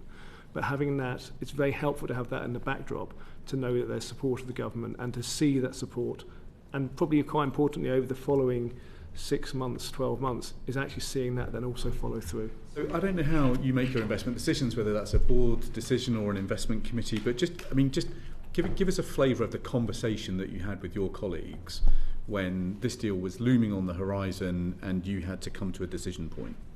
We'd made a lot of the decisions we had made prior to that. So we had already invested to build 2 data centres, one in Crawley and one in Docklands. So those had been made prior to this decision, to this announcement. And the announcement then just gives you the reassurance and the comfort that that third investment decision, we continue to have that support of the government. The government is setting an environment and a policy framework. And I think someone earlier referred to just that knowledge that you have the rule of law and things are going to operate and continue to operate in a stable manner. But when you're looking at, let's say, a spreadsheet and you're kind of looking at, how you weight risk with some of these project decisions, what's the kind of risk assessment that moves to, get this project over whatever IRR or hurdle rates you're using? In relation to the specific of the government. Well, I can go through how we make the overall decision, but essentially knowing that we have go back to what I say, knowing we have that environment that says that that long-term investment that we're making a 15-year investment in the UK, that is going to continue to be supported by government, and at that point is supported and will continue to be supported by government. Jonathan, what's your perspective on what impact the deal had on the investment environment in technology? So it was very well received within both the UK and US quantum industries. There was no deal as such. It was in fact a list of actions, things to engage, which is really what we were hoping for from the deal. It recognises the importance of quantum on the global stage, for a start. It recognised and established the importance of a strategic partnership with the US and between the US and the UK, for second. And then there were a number of critical things to the industry that in effect it was giving a mandate to go out and sort out.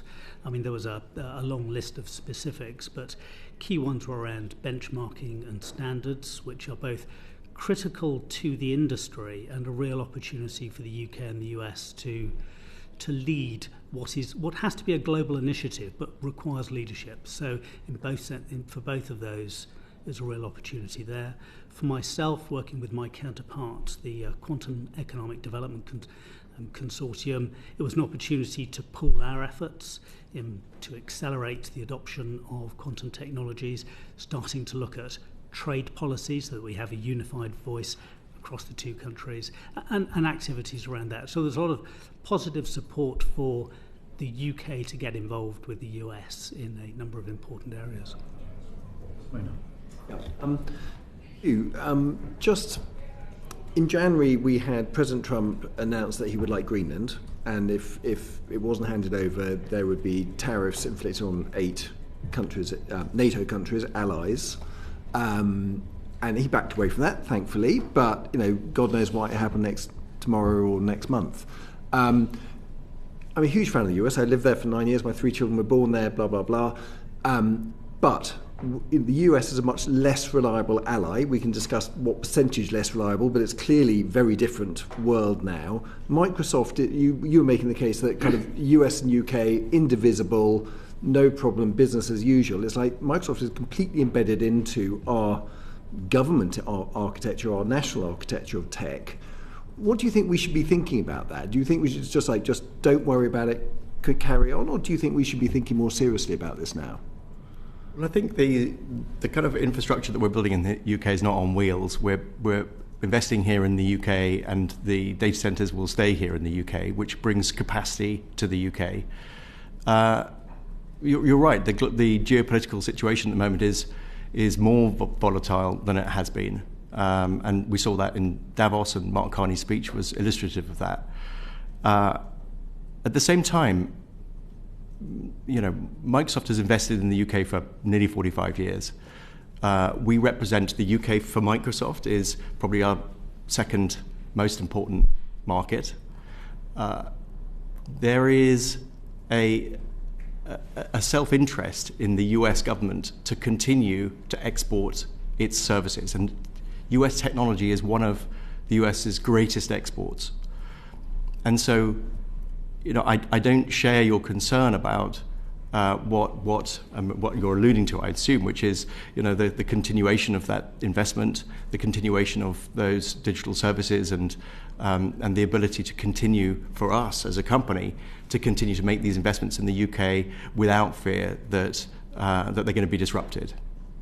I'm less worried about you making the investments. I'm delighted Microsoft is making investments. I'm more worried about what the UK does about that in terms of how safe we are with US companies having such enormous integration into the UK's defence and government technology systems.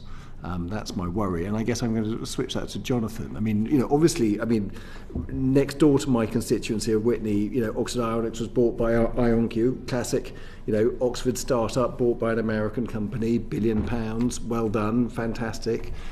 But, is this just a little bit awkward geopolitics and it's best to just to ignore, or how do you think about it for your sector?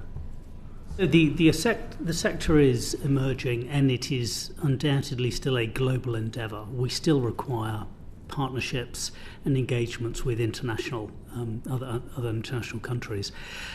So we have to be cognizant of what is going on, but we have to believe these are short-term things. Industry itself keeps an eye on it, but we understand we have to work together to realise the benefits and to bring these sorts of technologies to market. So at the moment, we watch over them, but we continue to work together at the industrial level. Okay, thank you very much. Anything further? No. Mr. Aldridge? I think it's an important distinction between corporate investment and kind of national strategy when it comes to the US. But I think there's something that's been bugging me since I saw it, and it's the Council of Economic Advisors report, AI and the Great Divergence. And what it talks about in there is it outlines our far more competitive rather than collaborative future for American artificial intelligence, and that feels like a golden thread that will run through its technology policy. That to me feels like the UK needs to take that quite seriously. I'm just wondering if that is anything on your radars, if in particular, Hugh, it might be something that Microsoft might have to think about. Am I over worrying about that sort of thing? And what could we do to make sure that the UK does not fall foul of that? I think it depends on what it is that we want and what do we think we're going for as an economy and as a country. In many respects, and if you look at the lessons from previous industrial revolutions or previous I suppose, transformative technologies, quite often the benefits flow to those economies that put the technology to work on behalf of the economy fastest, rather than the inventors of the technologies or those who so to bring that to AI, for example, an economy like the UK, which is in fact very well positioned to be able to use AI, to adopt it very rapidly, and to put AI in service of the British economy, as opposed to and focus on that as being the goal, as opposed to focusing on trying to replicate infrastructure that is in fact very, very expensive to replicate, and models and everything else that goes with them. Actually, maybe that's where the opportunity lies, and that there's a great opportunity there for the UK, not just to be a kind of a leader in terms of AI, but actually an exporter of AI services. So that perhaps a vision for the UK is somewhere where it is easier to set up, build, grow, and then export an AI company and AI services than anywhere else. And we've produced what's called a diffusion index. Essentially, it's the extent to which AI is diffused across different economies, and we've looked at this globally. about sort of 100 or so different countries. The UK sits at, actually, the first half of 2025 was at number 8. Slipped to number 9, but only fractionally, and vying with the Netherlands on that. There will be a series of policy levers that the UK government can pull that will help to improve even further the extent to which AI is diffused across the British economy. And then that itself will drive the kind of economic value that really helps to put the UK into a good position for the next kind of decade, 20 I'm delighted years. that we're going to be running an entire inquiry on this a little bit later on. We're kind of bookended by, I think we've missed the boat on some of the proprietary sovereign AI stuff, and I think that's where politicians get mistaken, is the idea that we can retake it, but we've got quantum coming up. We're going to loop back on sovereign capability and choke points in a second, but Antonia Benz. Thank you very much, Chair. And British American business, who we heard from earlier, have criticised the technology prosperity deal for lacking core digital trade provisions, for example on data governance or on cross-border data flows. How important are digital trade rules to your investment in the UK? Starting with Mr. Legh-Smith, perhaps? So possibly not directly relevant. At the moment we're thinking about the supply chain from components into systems rather than the flow of data. I think when we get into the provision of things like quantum computing services, network-based quantum computing services, we may well then start thinking about, well, what about the flow of data as they're accessed? But that's not dissimilar to the current AI and regular data center services. So not directly relevant to quantum at this point. Mr. Richardson? I would say that when the way that I interpret the position we have is that we have a series of existing regulations that are in place around data. As a UK subsidiary of a US business, we sit and comply with those requirements because we need to. I think we handle less personal data and we handle less data. We're more a platform where people can build upon. To the example of Lego blocks, we are there to enable people to build the applications of the future on. So I think in that respect, that's a key part of what we're trying to achieve. I think the regulations that we have around the data is sort of managed separately in that respect. Okay. And Mr. Milward? I'd say that they're crucial, and agreements like the UK-EU adequacy agreement, and similarly the UK-US data sharing agreement are absolutely crucial to our ability to be able to operate effectively, and that's because our customers rely on them for processing for a whole range of different types of technology service. Perhaps it's if those agreements fall, and I think we've got a good length of time to go on the EU-UK, it's just been renewed. We do fall back on standard contractual clauses that allows us to process that data and to move that data on behalf of our customers. But these agreements make it much easier, much cheaper, and much more straightforward. And I think this is going to be even more important as we move ahead. So if we've got more AI services coming online, so for example, Microsoft Azure gives access to around 10,000, maybe more, AI services to customers. 1,800 of those are currently available in the UK from a model that is based in the UK. And so our customers can use all those other services from around the world, from data centers that are around the world. And increasingly, as the number increases and the ability to access a range of very niche, bespoke services increases, those will be geographically placed. And customers in the UK will want to access them, they'll want to use them, they'll have users who want to use apps and services in different parts of the world, not just when they're traveling, but for a range of different functions. And so those standard contractual, those data adequacy agreements are absolutely essential in them being able to do that in a seamless way. Thank you. And building on that, I mean, one of the features of recent negotiations around technology with the US has been the concern, if not always the actuality, that other US digital priorities, such as seeking changes to the digital services tax or the Online Safety Act, may come into the conversation. with regards to the United Kingdom. Would you support changes to those, Mr. Milward? Well, those are not conversations that I'm aware of when it comes to Microsoft. We have been a strong advocate for stronger regulation for a long time, including in digital safety. And we're very supportive of the work of the AISI.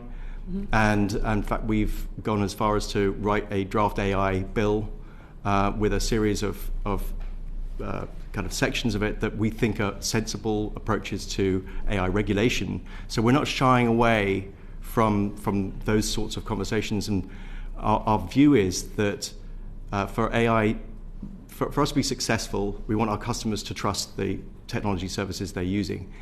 If that requires regulation in order for them to have a higher level of trust in it, then we're very supportive of that. And yet, I mean, the US administration often seems to consider sovereign regulation by countries like the UK that have a different conception of how online services should be regulated and the priorities around safety and freedom of speech. They often consider that sort of regulation to be anti-competitive or in some ways an attack on US digital exporters. I mean, is that the position of Microsoft? No, we're very keen to make sure that we're acting in the best interest of our customers, and that does mean that we both pay our way, but we also encourage regulation that's sensible and appropriate, that gives that confidence to our customers to use the services that we provide. Thank you very much. Okay, Mr. Wrigley. Thank you, Chair. Hello, my name is Martin Wrigley. I'm a guest at this Select Committee today, coming from the Science, Innovation Technology Select Committee. Mr. Milward, I'd like to just dig in a little bit to what it is you've actually invested in here. I think you mentioned a couple of data centres, and I'm presuming that these are all running Microsoft AI models and Microsoft services. How much space is there for UK firms to develop new AI solutions, or are they simply putting apps on top of Microsoft solutions? Most of the operational layer of our data centers is open source. Microsoft, I suppose you could think about it as you've got silicon, and then you've got think of it as an operating system for a data center. So that will be our kind of proprietary software, as it were.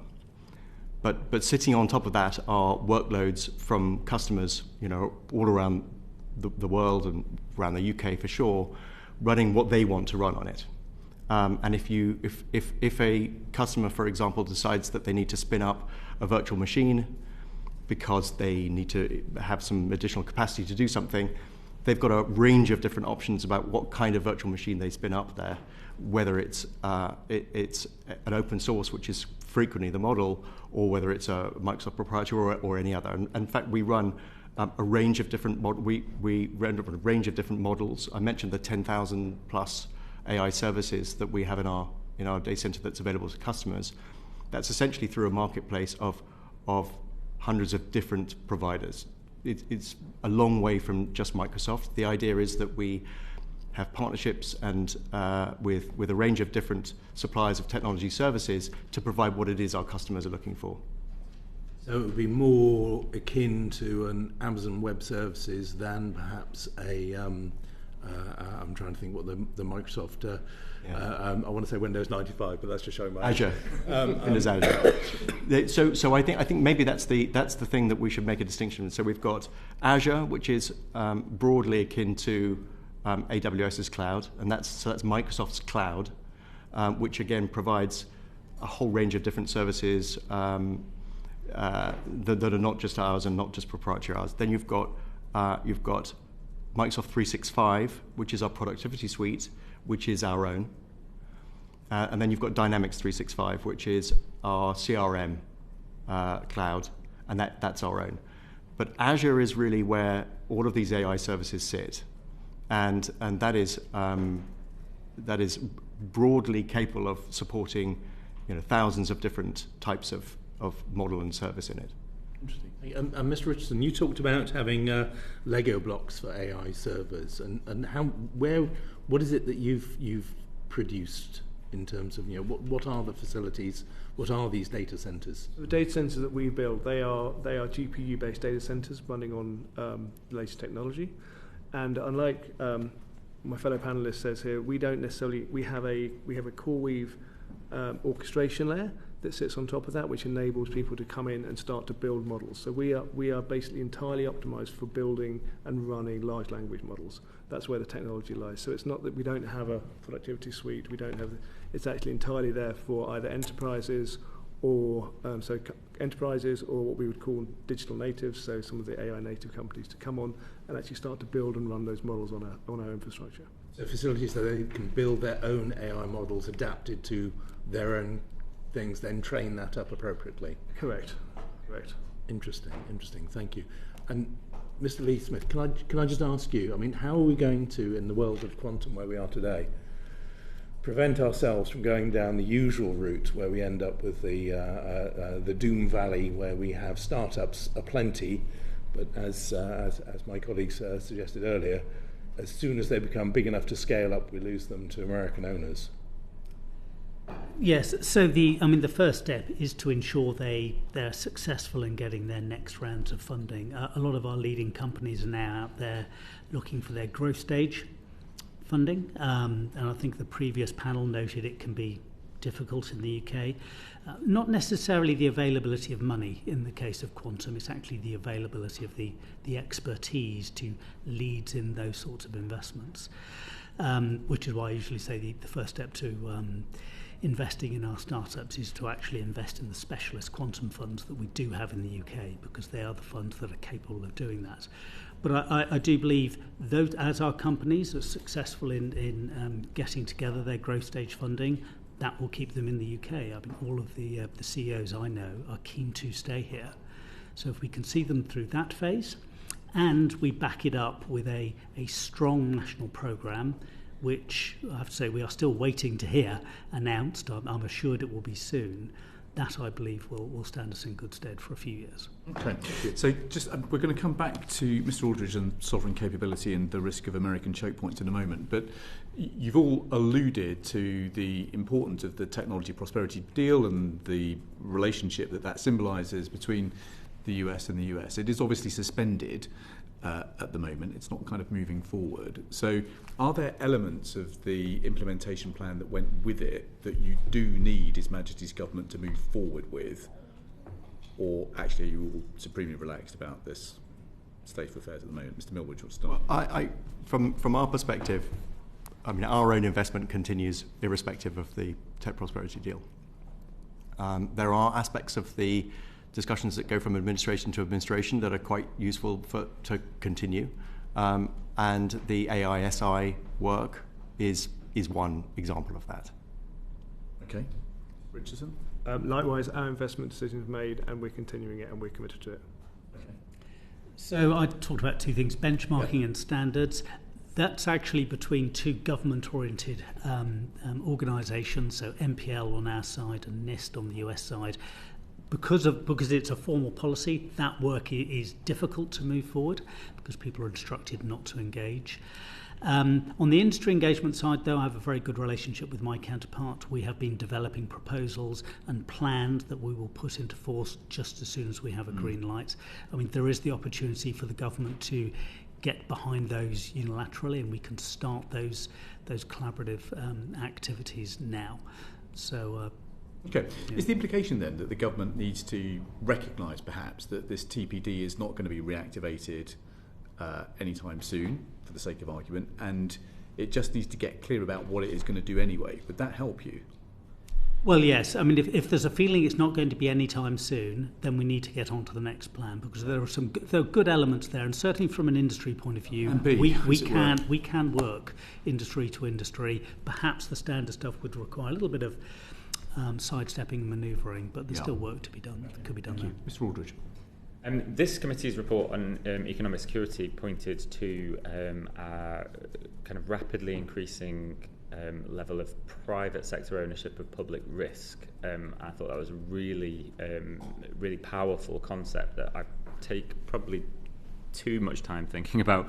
But it reminds me of how many of my constituents who, if I talk to them about anything to do with artificial intelligence and American companies, they are not very positive, shall we say. There are a number of my colleagues in the Commons in particular who are concerned, and Hugh and Ben, you are two companies, but probably not the two companies that lots of my colleagues are worried about. I'd like to have seen some others that aren't here. What we suppose we're needing is reassurances and safeguards, and be able to, and actually as elected officials, be able to go out with confidence and say, this is okay. We trust this. What safeguards are there in place to ensure there's a security of public sector digital infrastructure? Because I think that is the nub of it. People don't trust it at the moment. I mean, so as a company, I'd like to stay curious as to what it is that people are concerned about and really try to understand that. Well, let me put it like this then. So for anyone who has read Choke Points or indeed any of the other books about economic security published in the last year and a half, they're very good at lighting up the choke points that the United States government now controls. One of those is the fact that there's an awful lot of data centers in Virginia running cloud services that are now mission critical to bits of the public realm or indeed parts of the private sector here in the UK. The United States does therefore have quite a considerable power to control those choke points to our detriment if it so chose. How do we de-risk that for the UK? So, I mean, I think part of the work is around making sure that we've got the infrastructure here in the UK, and it doesn't need to be built by the government or private in some respects, but that companies like Microsoft, CoreWeave, others are investing in the infrastructure in the UK to make sure that those workloads can be provisioned more locally. Okay, so that's one thing. I think the second thing is that the level of security of that. If we're worried about the integrity of the data, or we're worried about the security of the data that customers like UK government are putting onto the cloud, that security is the same wherever it is. There is no requirement for kind of local provision of that in order to, because somehow being in British shores it's safer or kind of more protected. That security is there, and there is more security that can be put on top of it, including customers' own encryption could be added to that to make sure that integrity is really maintained. In many respects it comes back to where the economic interest lies, and at the moment the technology is still one of the US's greatest exports, and it's and the UK is a long-term and long-standing ally to the US. It seems that there is very little argument to say that it's a good idea to both cut off an ally and cut off a source of economic kind of growth and productivity back to the US. So they were threatening to invade Greenland. Not so long. Yeah, I think it's the difference that we've got now is the political and the practical and the policy thing, and I think this has opened up kind of fissures that we didn't really contemplate before, and I think it's about how us as elected officials have the confidence to go back to our colleagues and to our constituents and say, and I think it's work in progress and we've all got work to do, but I suppose maybe it's something we can explore in the AI inquiry a bit more. Yeah, I mean the point is that today's weapon of choice from the White House is tariffs, but who's to say that it's not suspending cloud services in the future, ensuring that we have a degree of sovereign capability, as you've alluded to, is obviously part of the answer, but you can see the other perils that we're obviously worried about de-risking. And there are companies like Microsoft that are busy investing in making sure that there is as much resilience as is conceivably possible for customers here in the UK. And that includes, kind of the physical side. So for different types of workload that have different levels of dependency, different types of provision, including Azure Local, which is a service that can run disconnected, for example, for a period of time for certain types of workload. And then equally, the legal protections that we're prepared to put in place, including our willingness to defend our government customers in US courts all the way to the extreme end. And so, we've made commitments that are in our contracts that we will support our customers, wherever that is necessary.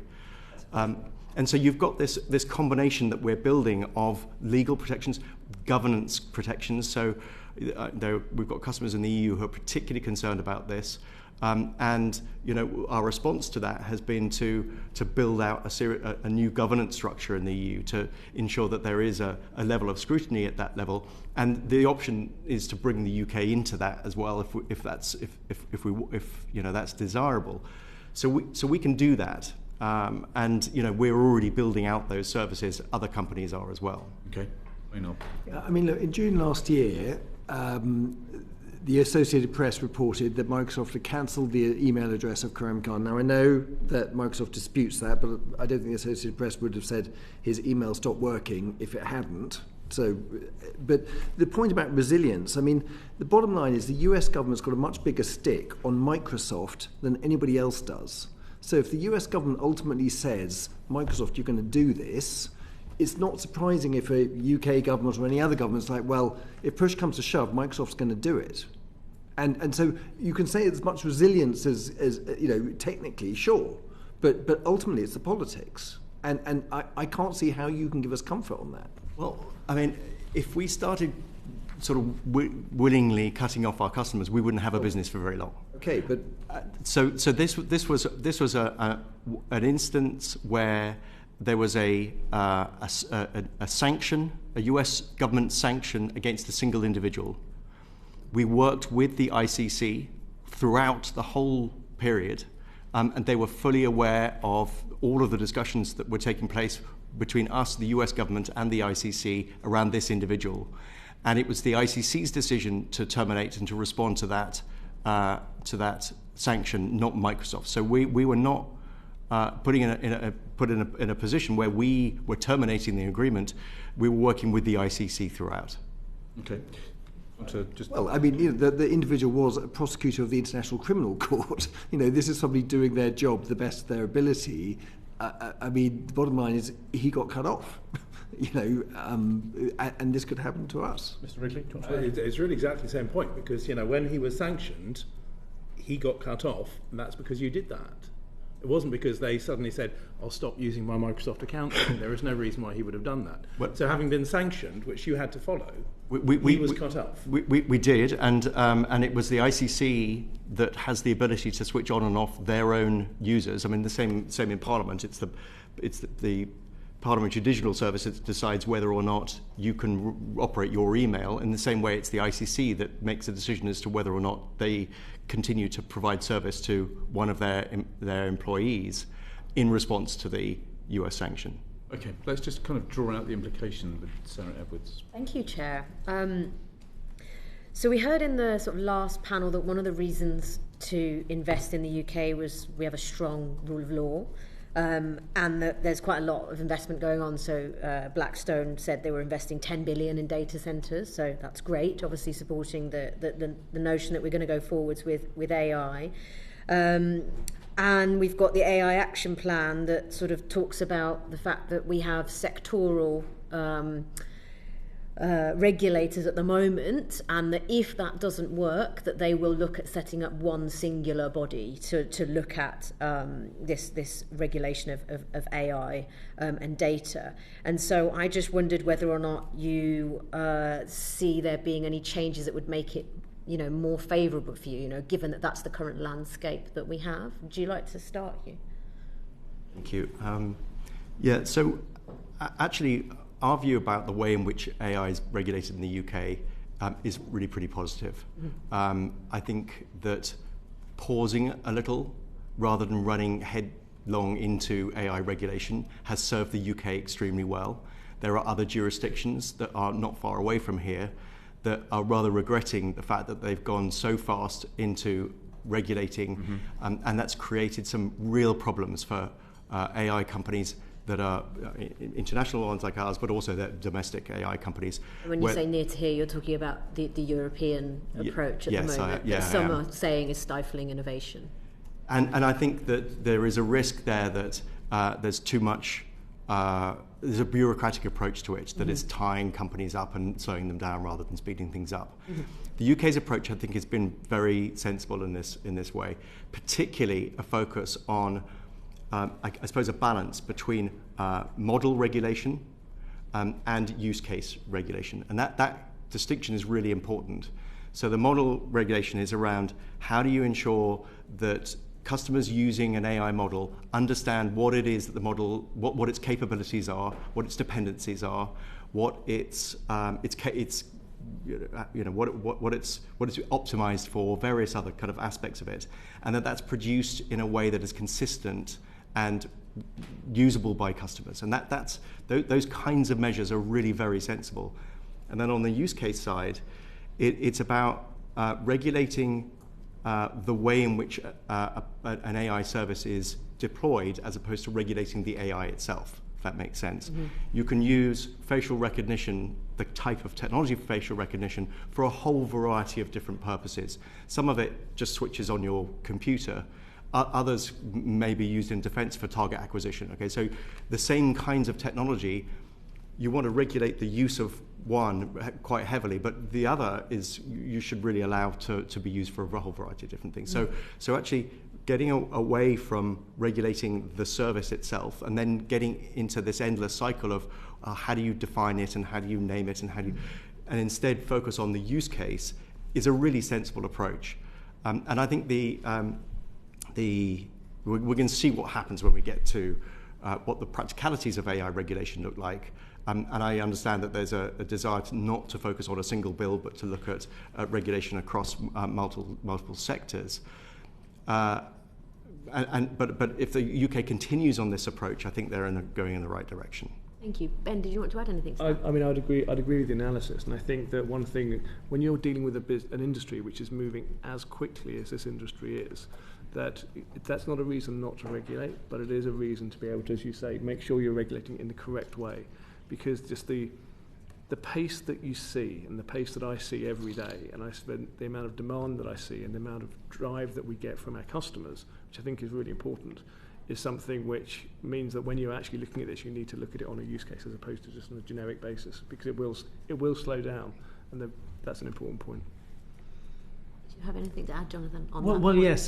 So we're at a slightly earlier stage than AI, but our industry, we're very encouraged by the government's approach. They've taken a very pro-innovation view on this and have started exploring it. So there is a quantum regulators forum, so established regulators looking at the impact of quantum.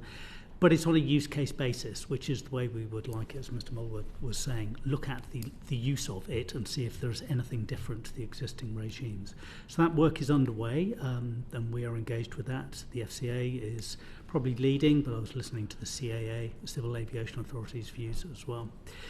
On industry's part, as well as supporting the regulators, we have also kicked off a responsible quantum industry forum. So this is, if AI and ethics is an issue, we're trying to get ahead of that one, understand what that might mean in terms of the use of quantum. And that's a collaboration between UKQuantum, the National Quantum Computing Centre and Tech UK. So very much an industry-wide look at how do we lean into those sorts of things. So we are trying to get in early and trying to understand how best to approach.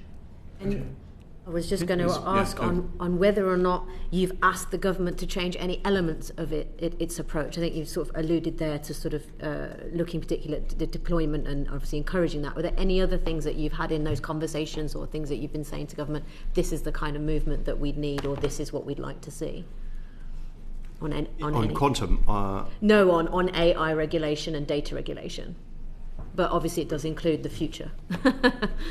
We've been encouraging government to stick with its principles of how it's thinking about this at the moment.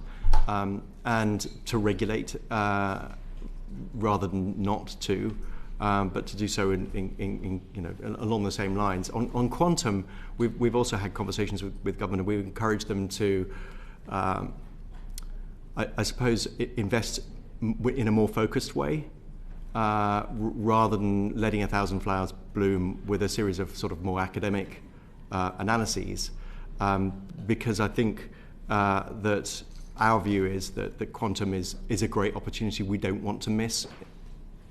You could argue that there are parts of the AI stack that the UK has missed. Mm-hmm. The UK is extremely well placed to really benefit from quantum, and now is the point at which to make the right decisions. Thanks. Can I just check this regulatory approach that the UK is pursuing? It sounds like it maximises compatibility with the regulatory approach the United States is pursuing. Is that a fair summary? I think it sits between the US approach and the EU approach. Does it jeopardise US, UK trade and investment in this space, do you think? Not so far. And what we are looking for is a balance that that doesn't stray, that doesn't go too far down an EU style approach that's much tougher on and much more bureaucratic and much more focus on some of the wrong kinds of transparency, for example. At the same time, the US approach that is perhaps a little lighter touch. I think our view is that for the reasons that Mr. Audrey mentioned earlier about driving the trust in users, does require a level of regulation that we're supportive of. Okay, so you've heard a lot about our anxieties about American potential to misuse the power that they have at the moment, but equally we want to try and define this narrow corridor where trade and investment between the US and the UK is maximised. Do you all feel that we're basically in that zone at the moment?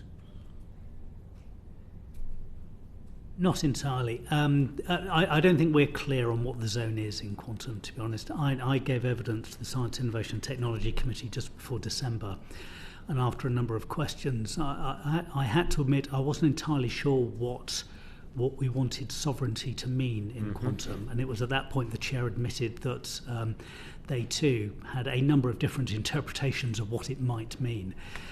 My recommendation then, as it is now, is I think industry and government really does need to sit down and work through the situation, where we see the opportunities and what sorts of boundaries we need to put in place. But I don't think industry can work this out naturally by itself. Okay, anything to add to that quickly? I think from where you say in relation to the investment decisions that we're making and the fact we made the decisions prior to the arrangement being in place, and I think that's for me, not to the sovereignty point, but to actually how you're making decisions and how you're progressing in between the two jurisdictions, I think is working. Thanks, Mr. Aldridge. Thank you, Chair. I was reading the Tony Blair Institute's report on UK quantum strategy.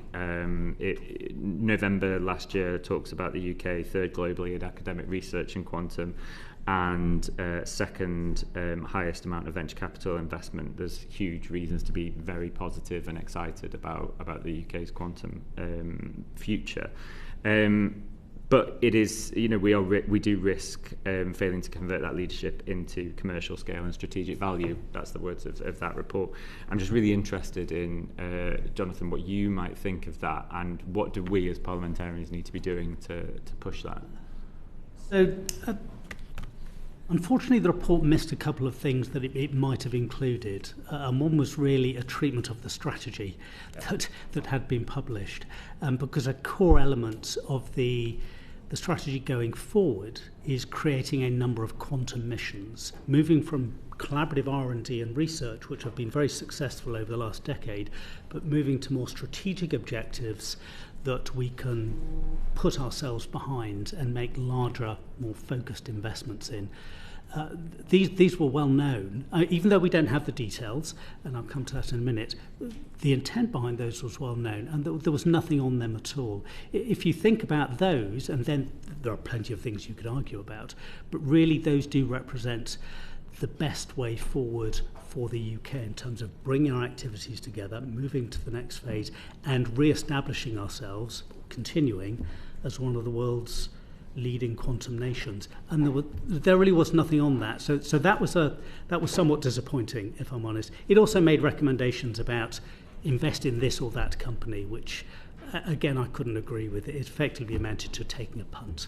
Fascinating. Thank you. I really appreciate that. I mean, so would you say that the UK government is is doing well in terms of supporting the quantum strategy, or where would you point us to? I think the strategy is good, and as I understand it, there is because it was the previous administration, it's looking to continue with that strategy, but we must be 5 months overdue now, actually getting the details of the programme that should be starting on the 1st of April. That is disappointing. I'm confident it's coming, but industry needs to see the details of that. With that in place, and with the delivery, which is another unknown, put in place, I think we'll be able to go out on the global stage again and just make the case. Okay, the clock is slightly against us, so I'm just going to come to Mr. Cooper at this point. Thank you, Chair. One of the things I was very struck about on one of the round tables that we did, we spoke to a kind of old school investor who started out with a tenner and built up a tremendous business. And he said to me that he would put a penny into AI. He said it's all a bubble, it's not going to deliver. Now, we're not going to solve that question here, but the Bank of England is worried about a bubble. And they suggest that obviously a bubble that might burst. What would that mean for AI infrastructure in this country? And I suppose that leads on to quantum as well. But if I could start with you, Hugh, what do you think about this bubble idea? Or should we be concerned? I think none of this constitutes investment advice. Yeah, well, you're under an obligation to be candid with Parliament. Yes. In some respects, it depends on your business model. It depends where you sit in the stack. It depends on what services you're providing, and it depends on who's buying them and what the value added is of those services that are being bought. And so I can only really speak for Microsoft, but we've got a presence at various parts of the stack. Some of which, the chips are very expensive and very hard to find, and there's a long lead time on them. But there are other parts of the stack where there's huge value. What we can already see, and the analysis is still emerging, but the productivity gains from not AI as a sort of question and answer machine, but AI as a fundamental way of shifting workflow and changing workflow. And when it's integrated into workflow, the economic value from that is really very evident already, and there's plenty of evidence of proof of that. I think if you're therefore in a position where you are building and selling services that really do dramatically have an impact on that kind of productivity, I wouldn't recognise that as being part of something that is essentially a bubble. I think there's bubble conversation. You read it in the press. I think I can only go to the data and the information that I see in the seat that I sit in. Mm-hmm. And the seat that I sit in, there is such a level of demand. It's been referred to as violent demand. It's an amazing amount of demand we're getting, and we're getting it from our customers.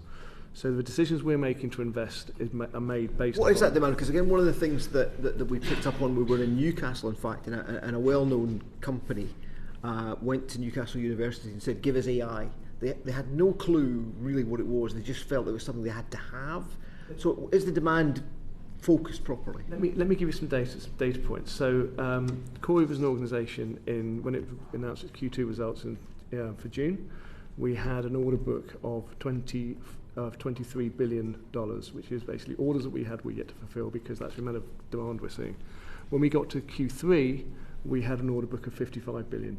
These are organisations, large organisations and small organisations, who are asking, we want to get access to this high-level computing, which you guys can both construct and build and deliver as a service. So from that respect, the demand is definitely there. When we are building the infrastructure that we're building, it is based upon either actual demand or demand which we can sell as soon as it comes in. To one of the questions that was asked earlier, one of the challenges is actually to make sure that people are in a position to understand how to take that high performance compute and actually implement it into their businesses. That's where we were talking about, we made a recent acquisition of a business in the UK called Monolith.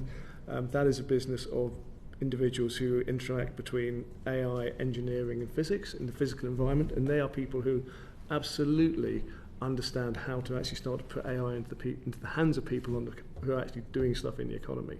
And the reason I mention that is because there was a comment around, well, are we just selling these businesses and taking them to US companies? We're taking that business in, and then rather than that business working on 10, 12, 15 individual customers on a consulting basis, we can bring those people in and we can then use and forward deploy them into a much wider number of customers who are actually trying to understand and use the capability. So my view as I sit here is I look at that level of demand, which is what's driving it, and then how that can then work into the wider economy. Jonathan. So I don't believe it will change the fundamental potential of quantum computing in particular to enhance AI. The evaluations of AI companies, I don't think will change that.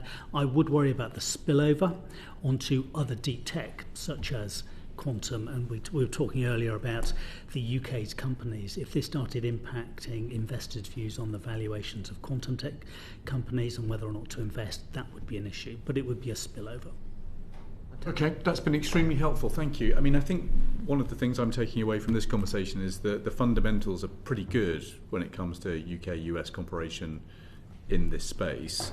And although the Technology Prosperity Deal and other agreements may have de-risked some investment decisions, actually the UK shouldn't lament too much the suspension of the deal right now. We should really focus on just getting the policy environment as good as we can. Is that a fair summary of the views? Yes. Yes. Yes. Beautiful clarity, I love it. We'll conclude with that. That concludes the session. That concludes today's panel. Thank you very much indeed for your evidence.